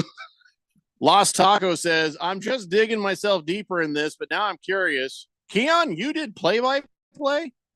Did you have a catchphrase? No, I did not have a catchphrase. I did play-by-play for basketball at the college I was at. I also did play-by-play for high school football in the area. Yeah, I would have had. I didn't do play-by-play. They won't let me because I come up with catchphrases like, Oh, he just scatterbooed in your face. Yeah, and that's they'll- not they allowed. just frowned upon in every way. Mhm. Yeah. I think it'd be fun to sit there and do color commentary, on a game. I have yet to be allowed to. Chief Skull Can't imagine says, why. afternoon, guys. Scop Vikings. We you know what? I'll play the horn. I'll give you a rounding error. But Scop Vikings? I think he meant Skull. But He says, we're in for a win since we don't have Captain Kirk on primetime. I think you just jinxed the team with your Scop Vikings. Poor Chief Skull. Oh, man. T-Licious is, what is this? Yeah, he's sending me pictures of, Yeah. Oh, that top 3 defense. He says, this is from Greg Bell. The Seahawks spent up to $124.5 million on the defense and re-signed Geno Smith for $75 million, drafted Devin Witherspoon at 5, traded a 2nd and a 5th for Leonard Williams, all to close the gap with the 49ers. Last night showed the gap is still pretty gigantic. Yeah, that's that is tough. Oh, then there's a picture of the Seahawks mascot getting ready to drink a big old glass of bleach. But look, you kind of have to. Whoever's at the top of your division, everything that you do in the offseason is a reaction to that. And, the kinds of players you're going to get to fill out a defense on short notice, not good. I do like their secondary. I think it's a nice young secondary, but pass rush could be better. And by better, I mean much better. It's pretty bad. Chief Skull says, one-handed typing. Sorry. Skull. What the hell are you doing with the other hand? I don't want to know. Why did I even ask? Ugh. 602 Pats fan says, just to clarify about the losing games, I meant within the division because those teams upset each other all the time. I still don't know what he's talking about. It's okay. Right? It's okay. It's just okay. What's he talking about? Does he mean? Not sure exactly. Fubar 1000 says, thanks, Jeffrey. Love you too. Rough Rob says, Jeffrey just learned how to use the middle finger emoji. Everybody watch out. Here's one for you too, Rough Rob. Not as a mean way, but just so you can see it. Isn't that beautiful? Swazman says, back in high school, we had a public school that had carpet on the basketball court. I'm talking about the colors on the fields. Yeah, we get it.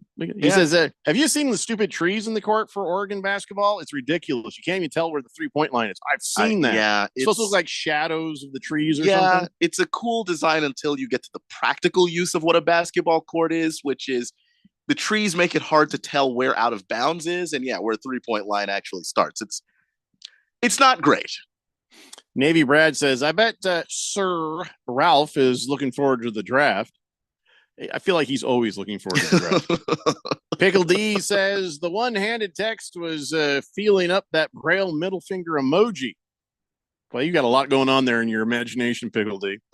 Chief Skull says, Jeffrey's on fire after middle finger emoji awareness now. I know, isn't it amazing? Here's one for you too. It's officially November 27th, Middle Finger Emoji Awareness Day. I think we've just created a new day. I love this thing. All right, so let's talk about the Dolphins. Now they're 8-3. There was never any doubt. This score sounds familiar. 34-13. Isn't that the score of the 49ers Seahawks game? Oh, that was 31-13. Close though. Yeah. As a field goal away from being the same thing. So the Jets fans, I think 8 or 9 of them showed up and got to watch this happen. And any notes on this game? I really don't have much to say about it. It was going to be what we thought it was going to be. And seeing Aaron Rodgers there, sitting there consoling, little what's his name? I've already forgotten. Zach Wilson. Zach Wilson. He's been out of the lineup for 1 week, and you no longer remember who he is. Watching Timmy Boyle stink, and now they're saying, "Oh, Aaron Rodgers might start practicing this week." Stop it. He can practice if he wants to. He ain't playing. Stop He's it. just not playing. It's not going to happen. Let me just say this right here, right now. If Aaron Rodgers plays one down of football this season, let me just say he never hurt his Achilles. That is the conspiracy theory. If he actually goes on the field and plays one down of football, his Achilles was never, ever detached from his body. Or he goes out there and plays and looks exactly like what a person looks like when they try to play football on one Achilles, which is bad. Oh, man. Chief Skull just won. He sent me the one of Mr. Rogers giving the middle fingers. Here's one. Here's two. Yeah, that's an actual clip, too. That's not Photoshop. He actually did that. He was doing some nursery rhyme thing with the fingers. I guess he didn't get the memo. Rico Suave says, how about the Hail Mary ran back for a touchdown? That was funny. Watching the quarterback just fall over. Excuse me. Yeah, Tim Boyle. Wait, was that in that game? Was this in the Jets game? The Jets were wearing some weird colors, weren't they? I actually do not recall because that game got so bad so fast. And I had some work to do. So I just skipped out on the tail end of that game. I do not even recall what the Jets were wearing. They were just getting beaten up. That's what I remember. I feel like the game was no good way to start, a tradition of Black Friday football. Yeah. They carted out old Barry Sanders. And he's trying to get you pumped up.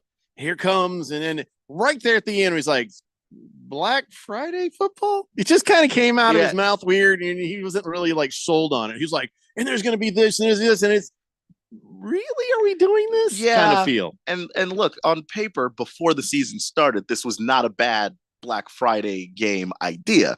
But obviously, once Aaron Rodgers goes down, I know you can't necessarily flex these things on a moment's notice, but someone should have figured out something, because to sit down and watch the Jets be unable to run the football against the Dolphins, whose defense is not very good.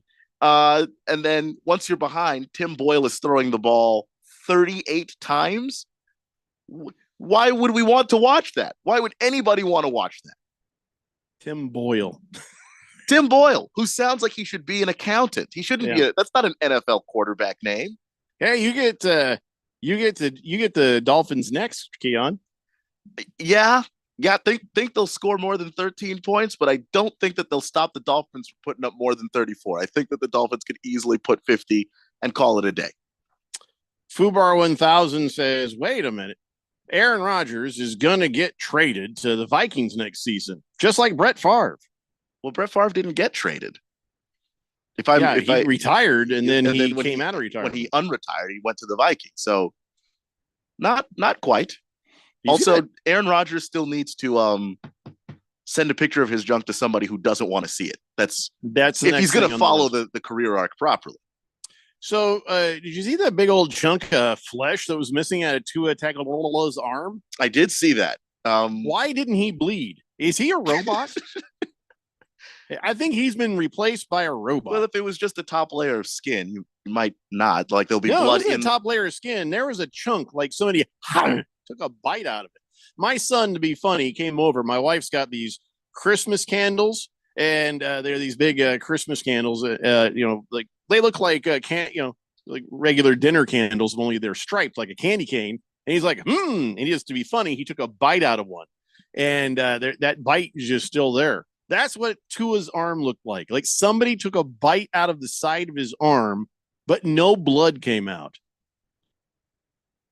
Yeah, I don't know. I've had that happen to me before, where just I lost a nice good chunk of me on my leg, and the blood pooled in the area, but it didn't it wasn't flowing. Did you not see the picture? I am looking at the picture right now. In the big old, it's red. That's blood. I'm looking at the picture right now. Oh, Ralph from Harmon Solar says there were no square things. He says, I was just showing you multiracial birds. Well, what ends up happening is because the computer doesn't have the way to read that. So shows it's just one bird and then several squares. Right. So I get a middle finger and a regular solar panel, followed by a middle finger and a white solar panel. Okay, I see that. They weren't solar panels. Huh. Oh, that's funny. Megatron says, yeah, it was 10-6 before that Hail Mary touchdown. Tila says, fire Brandon Staley, Bo Baldwin, and Charles Raggle. Well, now he's expanded his list of people to fire. Chief Skull says, why is Randy off? Is he distraught after that Cardinals debacle? No, I think he's just not feeling good, man. That would not make anybody feel good, the whole Cardinals debacle. We're going to get to that here very shortly. Let's take a break. More of your texts, and we'll talk about more of these games when we come back. It's the Daily Blender here on 1580 The Fanatic. Hi, I'm Henry Winkler. My eyes are very important to me. My eyes connect me with things I love. I loved my late father-in-law dearly. He always lit up a room, but his vision dimmed with age. He had age-related macular degeneration, or AMD. And since partnering with Apellis, I've learned there's an advanced form of the disease called geographic atrophy, or GA. His struggle with vision loss made me want to help others know about GA's warning signs. For some, straight lines seem wavy, like when looking at a door frame. For others, blurry or missing spots can make it hard to read or see loved ones' faces. Many have trouble seeing in low light, making driving at night difficult. GA gets worse over time and cannot be reversed. If you've been diagnosed with AMD and notice vision changes, don't wait. Talk to your eye doctor about GA today. Learn more at gawon'twait.com. That's gawon'twait.com. With Black Friday savings all month long at the Home Depot, you get all the jingle bells and whistles you could wish for with LG appliances. With America's most reliable line of appliances per independent consumer study, you can take holiday doing to holiday done and always be ready to handle last-minute holiday guests. Final days to save up to $900 on select laundry sets, including top brands like LG, with Black Friday savings at the Home Depot. How doers get more done. Ends November 29th. There's a reason why conventional healthcare is referred to as practicing medicine. Hi, this is Dr. Hannah Lindsay. At the Naturopathic Physicians Group in Scottsdale, our doctors are experts in full spectrum care using a natural approach. I regularly see patients with a variety of acute and chronic health conditions, including many autoimmune and rheumatological diseases. We can restore pain-free joint function and balance immune, digestive, and hormone systems, which often improves both immediate physical symptoms and overall well-being. We emphasize natural and holistic interventions with lifestyle changes and take advantage of the full palette of care options from traditional remedies to modern science. We collaborate with experts in a wide range of health disciplines, including physical therapists and specialist physicians, referring patients as needed to ensure the most effective care possible. So how about a second opinion on your health? You might just end up feeling like yourself again. Call Naturopathic Physicians Group at 480-451-6161. That's 480-451-6161, or go to naturopathicgroup.com. Hi, I'm State School Superintendent Tom Horn. My biggest priority is for Arizona students to be more proficient at reading and math. That's why I'm making $40 million available to offer one-on-one tutoring for elementary school students in Arizona public and charter schools who did not test proficient. This program will offer more income for participating teachers, which they deserve. Visit azed.gov. Sponsored by the Arizona Department of Education. So, what's your favorite thing about sports?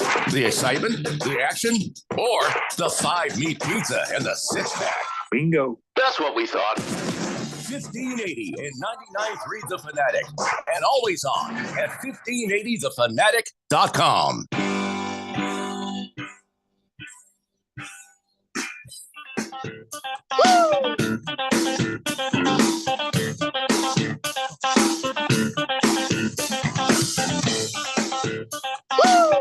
Today, Blender here on 1580 The Fanatic. I guess, is that middle finger emoji that I've been sending out not coming through? Because Donnie just sent me a message on Twitter saying, what was that thing you just tweeted out? You just messaged out. I was like, I was supposed to be middle finger. I don't know. Now I'm starting to worry. Is something that Ralph sent was a little bit chunky. I don't know. 888-368-1580. Let's get caught up on the text line. We are so behind on everything. Baker's Cocky Hen says Justin Herbert should shove that finger. I'm not. What? I'm not reading that. Pickle D says he can practice if he wants to. He can leave Wilson behind because Wilson can't and Boyle can't pass, and they're no friends of mine. Wow. Not nicely done, Pickle D. I guess I should have pre-read that and actually sang it in the right, you can practice if you want to, but I'm not gonna. Fish Tank says the Jets wore black for Black Friday, and yes, the Finns returned a Hail Mary for 99 yards. So that was Boyle, who just kind of went, He flopped like a LeBron. It was so bad. It was so bad. It was just like, don't even, if you're not going to actually put a tackle on a guy, just don't. Just don't. Yeah. It was sad. But that he's not the only quarterback that's ever done that. I just wish he would do the Peyton thing where Peyton Manning used to run like he was going to take the angle to hit a guy, but he would always just take just the worst angle he could. So, oh no, guys, looks like I couldn't get there. Oopsie. And then you don't have to worry about it. Swazman says, check out my brother and his family with Trey McBride before the game yesterday. They're loyal Cardinal fans, and Trey McBride is from Colorado State. That's a great picture. What a great picture. Trey McBride is right there in there with him, too. That's awesome. That is awesome. Good for Trey McBride, who, by the way, that dude has been money in fantasy football. He has been. Trey McBride is probably the only breakout shiny thing that's coming out of the Cardinals this year. Well, yeah. I mean, especially on the offensive side of the ball. I will say Dennis Gardeck on the defensive side. Oh, yeah. He has some plays that genuinely surprise me. But since McBride's been the guy getting most of the tight end targets, he's been awesome. So I saw this thing on the Colts website, and it was Steichen, the coach, mic'd up. And I was like, this has got to be the most boring thing ever. What I've learned about, let me play some of this for you. We'll learn about what this is together. I don't know if you're going to have to turn my thing up, but here, listen to Steichen. And this is good. This is good. This is good. This should be good. Go, baby. Go score. Score. Whoa! Let's go. I had no idea he had any energy at all, to be honest. That's it. 2-8. That's it. 6-2. Atta baby. I also didn't know he had a Southern accent. Go. Touchdown. Golly. Get over there. Golly. Get over here. Hurry up, somebody. Can y'all get the clip? Jeez Louise. Oh, my goodness gracious. There it is. Hold on to that ball. All right, so I think that's enough of Pastor Steichen there. I don't know how to feel about this. I knew he had glad energy. He's not just swearing and just whatever. But it also, geez Louise and golly. Yeah, man. That is a person that was raised in the South, because you just don't swear. You don't. You just don't. You got to know who your friends are when you live in the South, because if you swear in front of the wrong ones, they are going to look at you like you're about to pull them straight to hell along with you. And they don't want to hear it. They don't want to be involved in it. And if you are raised that way, you're just not saying it, because there were some butt whoopings that came associated with that. I promise. But how seriously can a player take a guy who's like, oh golly, geez Louise, gosh darn it? It's if they see the results. That's really if you're look, okay, so if you're saying all of that and you're losing, no one takes you seriously. You do have to win. Better when I couldn't hear him talk, and now Ned Flanders is my coach. Now I got to deal with knowing this. I still won't hear him talk, but anytime he's sitting on the sidelines, I thought he was like telling somebody off, and he's just like, oh gosh, be golly. I just. So who would you rather have? Because he was the offensive coordinator for the Eagles a year ago. Jonathan Gannon, now the head coach of the Cardinals, was the defensive coordinator. Jonathan Gannon is not, gosh golly, he'll swear, but he talks like this and has absolutely no energy whatsoever. He so spits a lot too. That also is true. It's just like he's like a fountain at this point. Can I say neither? Can I say I'd rather have a different coach? Just another person. Because Gannon and Steichen look the same. It's just Gannon looks like the younger version of Steichen. Slightly younger version. That's it. We need some effing killers out there.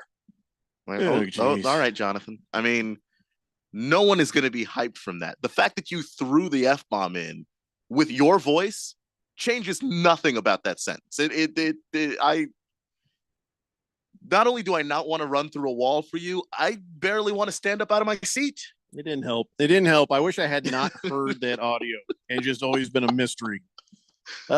Fish Tank says, are we sure that wasn't Phil Rivers on that clip? Phil Rivers also, that was his style of swearing. Yeah. Not swearing. Because that's a Texas boy. And I promise you, the times that Philip Rivers did try to swear in his life, it did not end well with him and his mama. That's what I'm trying to say. You know, I didn't used to swear so much. You know, I didn't used to swear so much. And then, I don't know, halfway through my radio career, I was exposed to some very prolific swearers. And I just jumped in, became very good at it. You know, I'm accomplished in that category. Not on air because, you know, it's my job. It's Patrick says, good afternoon, guys. I hope I wasn't the only one that hopes the Rams destroyed the Cardinals and exposed this team and organization for how horrible they are in the NFL. We didn't need that. Patrick, we all knew they're two in everything. The Cardinals are horrible. 10 other teams beat this team. So we didn't need the Rams to expose them. They've been exposed. They have not. They are 0-4. There's no mystery that needed solving. NFC. They are 4th in the NFC West. Listen, Scooby and Shaggy can take the day off. There's no mystery here. Yeah, just keep the machine in the driveway, Fred, because there's no machine needed. There's no mystery. There's no Daphne. There's no Velma. There's no I'll get you crazy kids. There's no mystery. The Cardinals just stink. The Cardinals didn't score any points against the Browns. You would think that if there was going to be an exposing moment, it would be that one. But we're not up to that game yet. We're actually going in order of our Harmon Solar NFL fan pick'em sheet. So let's pick back up where we were. We're really behind now. Bijan Robinson, Jesse Bates, and the Falcons whooped up on the Saints 24-15. And, now you got to really look at the Saints. And now I know they got some injuries. Marshawn Lattimore went on the IR, and they brought up Jason Pierre-Paul, who, as he did last time, gave it 1.5 thumbs up and was happy to be there. But, the Saints are another team who are just sort of sputtering out. They seem like that they could get something going, but they're just a 500 team. They're under 500 now. Yeah, and it's weird because you'll have some games from Derek Carr where he's clicking with everybody, and it seems like, okay, the Saints are on track. They know how to play together. Derek Carr, Chris Olave, there might be a connection there, getting Alvin Kamara involved in that offense. And then they just have weeks like this one. And I understand that it's not easy to pass the ball on the Falcons. They have a really good secondary, but that's just insane to me that they looked this bad at football, especially since the Falcons are a similar team talent-wise. It's not like the Falcons are much better, but the Falcons looked like the much better team for most of that game. Yeah, you knew Bijan Robinson. It's only a matter of time before he truly goes off. When Arthur Smith actually decides to give him the football, no surprise, Bijan Robinson can actually play. And how about Bates? I mean, he got that pick 6, and then later he forces a fumble on Taysom Hill. So, the defense for the Falcons showed up ready to go, and it wasn't like a huge. It's 24-15. Neither team was actually laying it on the other team. It's just the Saints. Just I'm going to use this word: seem feckless. Yeah, I think that's a good way to describe it. I mean, I'm not going to complain, but I do think that that they seemed like whenever they would get inside the 25-20 yard line, whatever plays that they had to run to get into the end zone, for most of the game, it just seemed like a failure to launch. They just couldn't figure out what to do, and it's been a struggle for them, a lot of this season, and it's been a really big struggle for Derek Carr, even going back to when he was with the Raiders. Was they'd get to the red zone, and for whatever reason, he wasn't able to figure out how to find whoever was open there, or I don't even want to blame it on the coaches, because now you're on a different team with a different coach and you still can't do it. Killer Rabbit says, did you see during the Barry Sanders Thanksgiving interview, he admitted he didn't like turkey and pretended to take a bite out of the turkey leg when Madden gave him the MVP? They showed the video. I'll have a middle finger, please. Oh, Killer Rabbit wants a middle finger. All right, there you go. One for you. Yeah, I mean, listen, some people just want it so they can copy and paste it. That's not a bad reason. Yeah. He also says, and hey, by the way, your coach's soundbite, he said, hey, good job, 2-8. Does he not know his players' names? I mean, a lot of coaches are like that, though. He called one of them Frenchie. So, yeah, no, a lot of coaches will just refer to players by their number. That's not just a Shane Steichen thing. Arrowhead of the class says, I hate when my team has no feck. Yes, a feckless team is no fun at all. T-Licious says, thanks for nothing, Bills. You had one job. Too bad they aren't in the NFC South. They'd still be in first place. It's Patrick says 95% of the time the Cardinals sucked, even when they were back in St. Louis, and that continues here in Arizona. It's Patrick throwing much hate on the Arizona Cardinals. Mr. Wilbur says, gold darn it, Jeffrey, please read my doggone text message. Swazman says, Jeffrey, you should consider an unhinged podcast once a week where you get to swear. They do that on sports radio in Chicago, and I listen into that every week. Really? A special show just where we swear? Is that something you guys want? That's weird. It's a Haley Blender here on 1580, The Fanatic. Amazon's got the best deals on Black Friday. Oh, the best deals are on Cyber Monday. Friday comes first when it comes to saving. Monday's worth the wait for what you've been craving. Deals so good it'll feel like stealing. Real cool message, could you make it less appealing? What's with the beef? You can get that too. Why don't you call us? What's triggering you? Whichever day you're shopping on, you'll save a bunch at Amazon. Black Friday, Cyber Monday too. With Black Friday savings all month long at the Home Depot, you get all the jingle bells and whistles you could wish for with LG appliances. With America's most reliable line of appliances per independent consumer study, you can take holiday doing to holiday done and always be ready to handle last-minute holiday guests. Final days to save up to $900 on select laundry sets, including top brands like LG, with Black Friday savings at the Home Depot. How doers get more done. Ends November 29th. Do you know about 211 Arizona? It's a free service to connect you with resources anywhere in Arizona. Housing assistance and eviction prevention, transportation and ride services, healthcare benefits, food resources, and even utility bill support. Talk to a live operator in English or Spanish, 24 hours a day, every day of the year. Just dial 211 or visit 211arizona.org. Get connected, get answers, and get the help you need. This message is sponsored by 211 Arizona.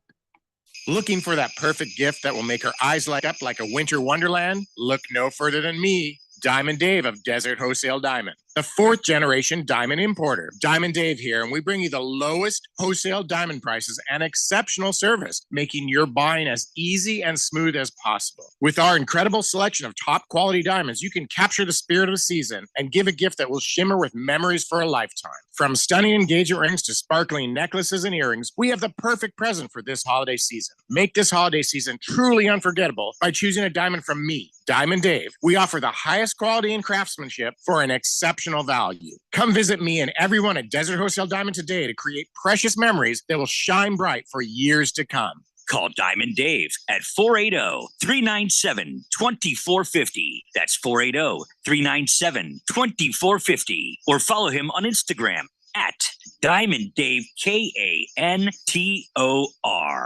To protect her home and family in a disaster, Karen was willing to wade through water, mud, and insurance paperwork. Yeah, I can do this. You go, Karen! By simply understanding and updating what her insurance covers and doesn't cover now, she'll be better prepared no matter when disaster strikes. Learn other simple ways to protect your home and family before a natural disaster at ready.gov. That's ready.gov. A message from FEMA and the Ad Council. KQFN Tempe. Also transmitting on K25CD Phoenix at 99.3 FM. And K24EU Fountain Hills at 95.9 FM. It's time for the third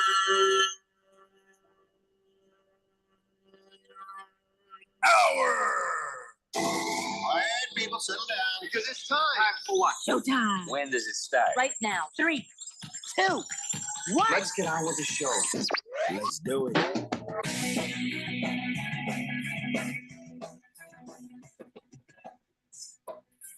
All right, everybody, it's 5 o'clock here on the Daily Blender. I'm your good friend, your radio pal, Jeffrey O'Brien, not alongside Randy White. He should be back tomorrow. Maybe he will, maybe he won't. He likes to keep you guessing. Got Keon Rose in the control room, and you guys are on the Fanatic text line, 888-368-1580, as we broadcast live in the Harmon Solar Studios in Scottsdale. And here's the deal. We've only gotten 5 games talked about in the last 2 hours. And so now we have 30 minutes basically to talk about the rest of the games. So I think we should be efficient. Have thoughts, Keon, have some ideas, but we got to try to keep it brief. We got to keep moving. And at the end, then we can maybe take some questions. Okay. I don't think we've ever had questions. Yeah, that's true. And I don't know that keep it brief is something that I usually am good at, but I'll try. No. I'll work on it. I wish I had an air horn. But we'll get through it. I believe we can do it. Yeah, I believe we can do it. We can. I don't know if we will, but we'll try. All right, so let's go on to the next game on our Harmon Solar NFL Fan Pick'em sheet. And we have not yet talked about the Pittsburgh Steelers beating the Bengals. That's a surprise. That is a surprise to everyone that didn't know Joe Burrow was out. To everyone else, that was easy to see coming because Mike Tomlin sitting there with his Mike Tomlin ways. Listen, the Bengals are a fine team with Joe Burrow. Outside of that, they're a team. They're just I don't know what they're a team. That is true. I would argue a bad one. I do think it's also interesting that the Matt Canada is gone and that offense immediately puts up 400 plus yards of offense. Is that fair though? Is that fair? It's the Bengals. It's the Bengals. And they put up 424 yards of offense, but only 16 points. Right. They didn't get to the end zone. All I'm saying is the only thing that really seemed to change was they had a guy calling the plays that thought to himself, Najee Harris is a pretty good running back. What if we gave him the football? And then Najee Harris got damn near 100 yards and scored a touchdown. In the game. 1 yard short of it, 15 runs for 99 yards. Jalen Warren, 15 carries for 4. Actually can do better than that. I played him instead of Rashee Rice. Okay, enough about my fantasy football. Listen, this is what you thought would happen, and it's about how you thought it would happen. The Steelers are not a good team either. They're just not. Canada or no Canada, this is as good as it gets for the Steelers. Tomlin will still be lucky to finish the year at 500 as he usually does. Will he? He's 7-4 right now. Still, I just watch what happens. They play the Cardinals next. Oh, okay, that's a good. Then they play the Patriots. Ooh, Jesus. Then they got your Colts. Then they play the no Joe Burrow Bengals again. Oh my God, you're right. Then they get Seattle and Baltimore. So they're going to lose some of these games, but there's enough there. It'll be close. Tomlin might be close. Tomlin has always been able to have his team not lose to other bad teams. How is it they're 7-4 right now? Because when they play other bad teams, they beat them. God Lord, it doesn't seem like they should be. But okay, we don't have time to think about that. We have to keep going. Mr. Girl says, did you say questions? What's everyone having for dinner? Football? Well, yeah, it's not going to be good football. Listen, the Vikings will make Donnie and Navy Brad happy and anyone else, Chief Skull, to make him happy. The rest of us are just going to see bad football. The Vikings, whether they are good or bad, you can't tell when they're beating the Bears. And the Bears are going to lose. Unless you've got fantasy football implications, there's no reason to watch this game. I have fantasy football implications, and I might still not watch this game. You just occasionally check your updates. All right. It's like, what's DJ Moore doing? Oh, nothing, like usual? All right, cool. So the Bengals and Browning, that's over. That's over. Sorry, Bengals fans. And the Steelers, nothing is safe there. Okay, you look good a week. You should look good. Let's see what happens next. And you're right. They got an easy ass schedule. They should win. The rest of the way, they have so many winnable games, and Tomlin usually wins those. That's the thing. I'm going to say it, though. Being over 500 is not guaranteed. It's easier than I thought it was going to be. Yeah. But it's still not guaranteed for Tomlin. Let's talk about the Titans getting Frank Reich fired by beating the Panthers 17-10. That was just sad. And by the way, Frank Reich, remember I said this earlier in the show, I just read a thing where Frank Reich is starting to allude to where I might retire. He might even be like, I'm not cut out for this. Maybe coaching's not for me. And that makes me kind of sad. I mean, it shouldn't, because he just wasn't a great coach. He was okay coach. He wasn't a great coach. And he just always looks like he's about to cry. Yeah, but the thing is, when he was with the Colts, I think Frank Reich would be a guy that would be a really good head coach with a young quarterback if he had the opportunity to actually mold that quarterback. So into close something. with Andrew Luck. Yeah, and he just never got that. And then of course, because Andrew Luck had been destroyed by Ryan Grigson, he never got the thing with Andrew Luck. And then the quarterbacks he had to work with, Matt Ryan near the end of his career, Phillip Rivers near the end of his career, Carson Wentz. I just don't blame him for not having success, at least not fully, because he's either never had a quarterback, or when he finally gets his guy, they jump up in the draft. Now the quarterback doesn't have any weapons. Yeah. And an offensive line. He doesn't have that either. Yeah, I listen, I had no ill will towards Frank Reich. I feel sorry for him. Some people should be coaches, some people maybe not so much. And, maybe he will get another shot someplace else where they're like, no, we can see what he'd be good at. And, like you said, maybe just put him back as a coordinator and or just a quarterback coach or something. Let him do what he's good at and see if he grows back into the idea of being a coach. But yeah, really, the problem with the Panthers was not even him. It's the owner of that team. The owner of that team is a micromanaging owner, and he makes the dumbest of mistakes. I just want to let you know before we move on, Frank Reich wanted CJ Stroud and not Bryce Young. Yeah. And that's a pretty damning thing right there, because that means he didn't even get the quarterback he wanted. They jumped up in the draft and then didn't listen to which quarterback he, the head coach of the football team, actually wanted to coach. That is insane. That's insane. Man. Well, nothing but warm thoughts for Frank Reich. I don't know why. If you just see him or hear him talk, he just seems like just such a nice guy. He's cuddly. They lost Jonathan, a couple games and he got chewed out earlier this year too. And I'm just like, what was he supposed to do? No, and also what is he supposed to say? Right. Yeah. Because all these in the back of his mind is, it's not the guy I wanted. It's not the guy I wanted, but all right. And we'll see what happens with old Frank Reich down the road. But Mike Holtz with his Steichen guy, were able to beat the Buccaneers 27-20. And I'm sitting here now with a team that is 6-5 and in the wild card. Boy, that's just weird. I did not see this season going this way at all. Is still not achieving anything that I want to see the Colts achieve, which was the education of Anthony Richardson. So, all right.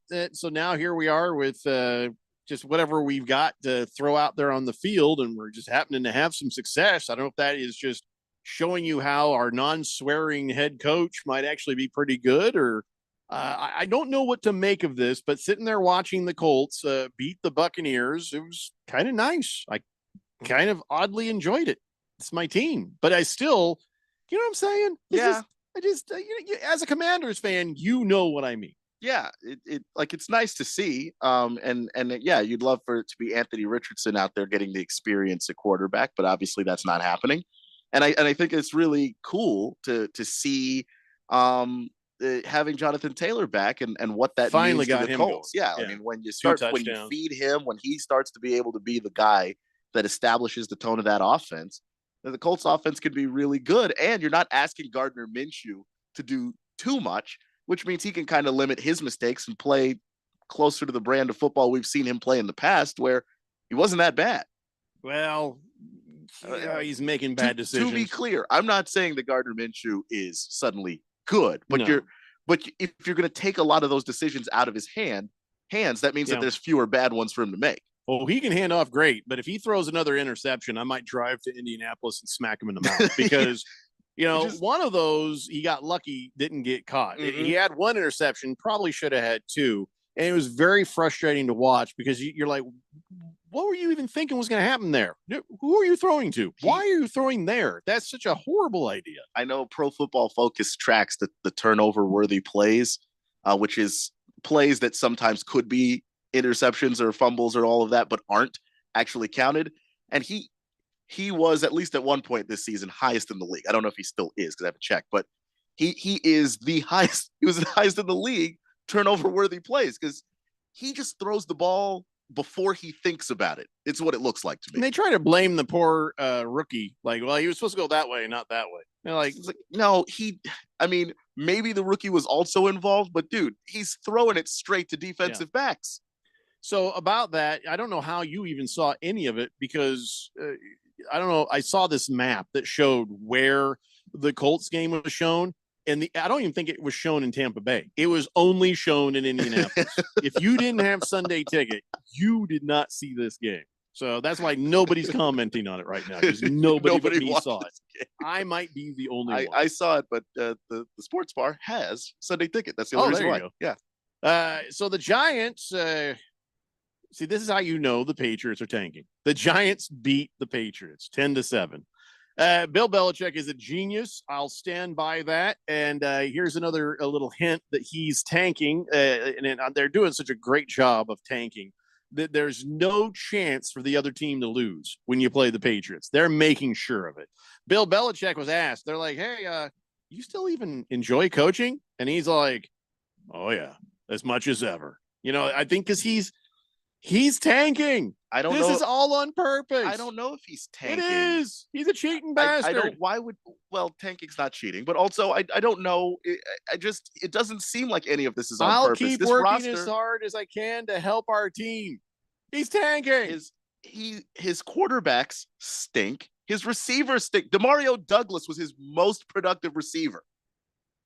This roster especially on the offensive side of the ball, it's awful. Can you check? Do the Patriots play the Panthers? Because he's looking to get that win back. You know what I'm saying? He wants to make sure that he can give the Panthers another win. They do not. That's a shame because Belichick, he's angry that team is 2-9 and not 0 everything. You know, he's an unhappy tanker. I think for the last 5-6 years, Bill Belichick, in my opinion, has lost his touch putting together a roster. And it's starting to show because year after year, they just have bad rosters.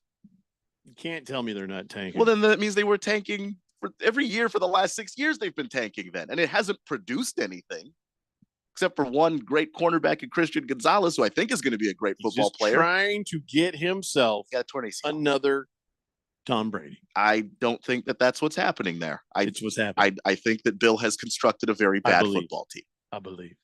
By the way, Trevor Lawrence is like, yeah, I love playing CJ Stroud. He says this will be fun for years to come. And is this a good quarterback battle? Really? Well, you know what he said before that, though, right? They said, are you looking forward to all the battles with you and CJ? And he said, I want all the teams in this division to be as bad as possible, except for ours. But then, yeah, he said there are going to be some good battles. He was just like, no, I'm not happy that CJ's here. But it was a fun game. I'm not happy that CJ Stroud is there. And Trevor Lawrence, I can take or leave. I'm not worried about him. CJ Stroud, though, that guy is, I think he's building up to be better than Trevor Lawrence and better than a lot of quarterbacks in this league. See, what's going on with CJ Stroud right now, the education of CJ Stroud is what I was hoping to get for Anthony Richardson on the Colts. And I am not getting. Yeah, but the thing is, CJ was already, in terms of being able to read a defense and diagnose what's going to happen pre-snap and then making the right decisions post-snap, CJ was already good at that stuff. Like Anthony needed the experience because that was something he wasn't good at yet because he just hadn't played enough football, to be honest. He just was behind the 8 ball. CJ's played a bunch, and then he landed with an offensive coordinator that's just like, oh, I know what you like to do. We'll play to those strengths. So we had another scoregami this weekend. The Broncos 29-12 is the first time that was a final score in NFL history. So 29-12, and now the Broncos. This is just unbelievable. How are they 6-5? I know how they're 6-5, but it's just hard to believe. You know, it seems like there's a lot of fluky wins. And then now they've got a fluky streak. Is it 5 in a row? Really? It's 5 in a row. Wow. All right. It's not fluke. You can't win 5 games in a row in the NFL on a fluke. I know. I'm just saying, at first we thought it was flukies. Then we're like, well, that's 2 flukies. Now there's 4 flukies. Now it's, what the hell? All right. So I guess, old Sean Payton is a good coach. So he's good. He's a made man. I don't know about Russell Wilson, Captain Cringe. I still but don't. He's been part of it. Yeah, and I still don't think Russ is like their guy. Like he's clearly not washed up like we thought he was, but he's not playing the kind of football. And I don't care about the look in his eye that Ralph sees. He's not playing at the level that he was when he was at Seattle. He's playing at a higher level than at the start of the season, but that's a really low bar to clear. He's playing all right now, but that defense is really what stepped up, in my opinion. Like what they've been able to hold teams to, the last several weeks is pretty good. That defense is playing a whole lot better now than what it was to start the year when the Dolphins just sort of rolled up on them and dropped 70. Like that wouldn't happen to this version of the Broncos defense. So the defense of the Browns also, where were they this weekend? They did not show up like they usually do. And it could be that they didn't get any help from the offense because Dorian Thompson-Robinson came out of the game with a concussion and a big old bloody mouth. And Amari Cooper went out with a rib injury. So glad I didn't play him this week. But I guess the Browns getting a little karma. That's all I'm going to say. And then Jerome Ford couldn't run the ball. Like the offense just didn't help him at all. Yeah. So Cardinals linebacker Jesse Luketa, he got some good karma. He was sitting there on the side of the road, had himself a flat tire. Some fans pulled up and says, "Hey, you need a ride?" And he's like, "Hell yeah." And so they got to give him a ride to the game, and he made it on time because of the kindness of these strangers. Now, I don't know if he was standing on the side of the road working on a tire in his full uniform or not, but whether these guys knew who they were helping out, it won't matter, but they're going to get some free tickets to a future game. And Luketa was very grateful for the help. I remember Dave Matthews, he broke down on the side of the road on the way to a concert, and some fans who are going to the concert picked him up and gave him a ride. So, a little good karma never does anybody bad. Just look out for crazy hitchhikers with hatchets. That's the thing. Mm-hmm. You pull over to help somebody, Anyway, but the Rams then proceeded to, beat their asses. Yeah, that was a blowout. I don't know what to even make of Kyler Murray right now. I don't know what to make of the Cardinals right now. All I know is a lot of people I know, not my wife, she's still a fan. She's like, I know that I'm getting some Cardinals gear for Christmas, so I can't give up on the team yet. And that's really the only reason she's not giving up on the team. She knows people have already bought her presents.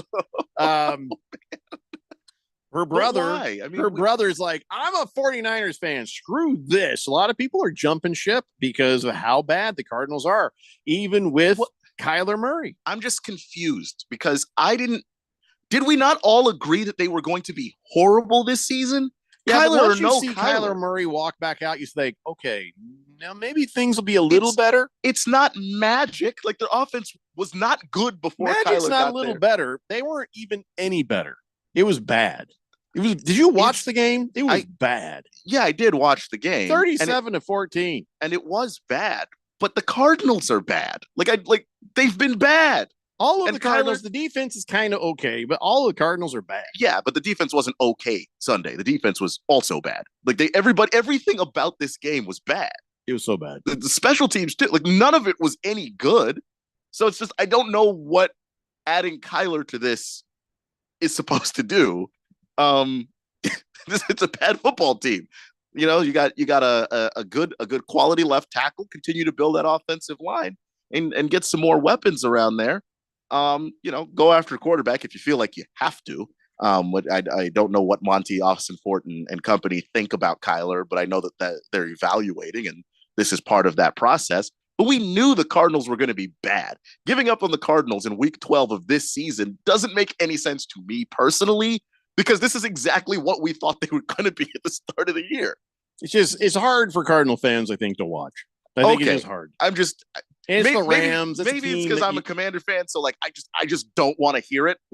The Rams came in as a team that is 4-6 that should have been more competitive against the Rams. The Rams have been dinged up, so it's just one of those triggers. They're like, oh, okay, Kyler's back. It doesn't matter. I'm out. So that's how they feel. Yeah, I guess. And I can understand that. But like they're loaded over there with the Rams. And you got Stafford playing that good version of Matthew Stafford football.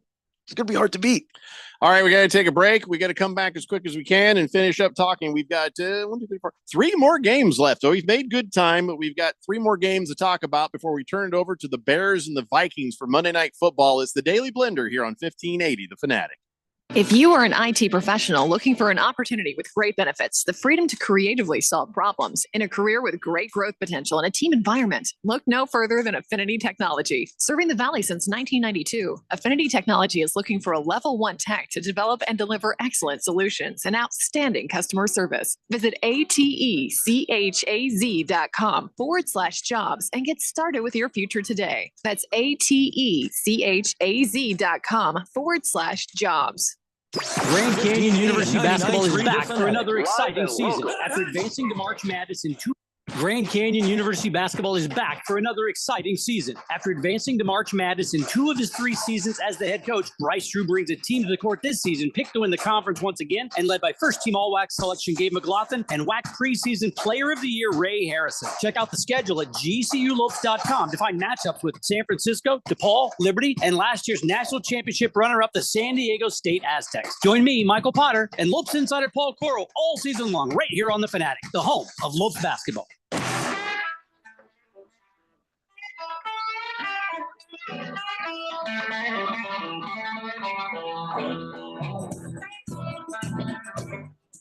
It's Daily Blender here on 1580, The Fanatic. All right, I've got a bunch of texts on the text line, but we're going to talk about these games real fast, and I'll get right back to it. So the Chiefs beat the Raiders 31-17, and I guess I was wrong. I didn't know that the Chiefs would come back so strong. I thought they would rebound from the last week where nobody could catch a ball, but I had no idea it was going to be so good. And of course, I should have known better. They're playing the Raiders. And, Mahomes with 27-34. That is highly efficient. 298 yards, 2 touchdowns. Travis Kelce was rocking it. And Rashee Rice, my guy on the bench, had 107 yards and a touchdown for 27 fantasy football points. I guess I should have trusted. I always like to play Rice. I've always liked to play him. In the flex. So, it wasn't like I was making him wide receiver 1 or 2, but man, I should have. Boy, that was dumb. But, as expected, the Raiders go down, the Raiders doing Raiders things. Now, I like the Raiders, nothing about the Raiders fans, but tell you what, Roderick Teamer, safety for the Raiders, thinks he's a wide receiver. He got himself a DUI. Yeah. And on Saturday, he came off injured reserve, and Sunday he came off the wagon. Yeah, so got arrested for the DUI there. So far as the game goes with the Chiefs, are you worried about the Chiefs?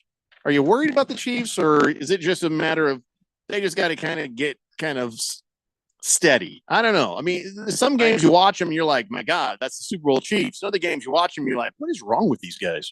Yeah, I'm not worried about them. I mean, in terms of them winning a Super Bowl, that's just not guaranteed, where we've had years where you start the season and you're like, it's going to be the Chiefs. It's going to be the Chiefs. That's not this year, but this is the best defense they've had with Mahomes. And they have a group of guys that are talented. They just haven't lived up to their talent every single week. And you hope that Rashee Rice can be that guy, because if he can, then that kind of opens up a whole lot of things for Patrick Mahomes that he didn't have at the beginning of the year, where he looked like he was running for his life and he's throwing the ball all over the place. When they have guys playing well, catching the football, actually hanging on to it, all of a sudden they look like the Super Bowl Chiefs. I wonder what we'll end up with in playoffs. I wonder what we'll end up with the Chiefs in the playoffs. Yeah, that'll be interesting to see. I was worried about him at the beginning of this game too, because it started off 14-0 Raiders, and I was like, uh-oh, are we going to see another bad Chiefs loss? They turned it around. You always have Andy Reid sitting there, though, right? You always have Andy Reid. So even if they're down 2 touchdowns, I would not worry about them. I would not even worry about them. Arrowhead of the class says props to Andy Reid for being the only coach to ever have the most wins for 2 separate franchises. See? That's Andy pretty Reid. Cool. Yeah. Andy Reid. I'll tell you what, it was a fun game. The Eagles and the Bills. That was a lot of fun to watch. And that thing went into overtime, made a lot of people's fantasy football dreams come true.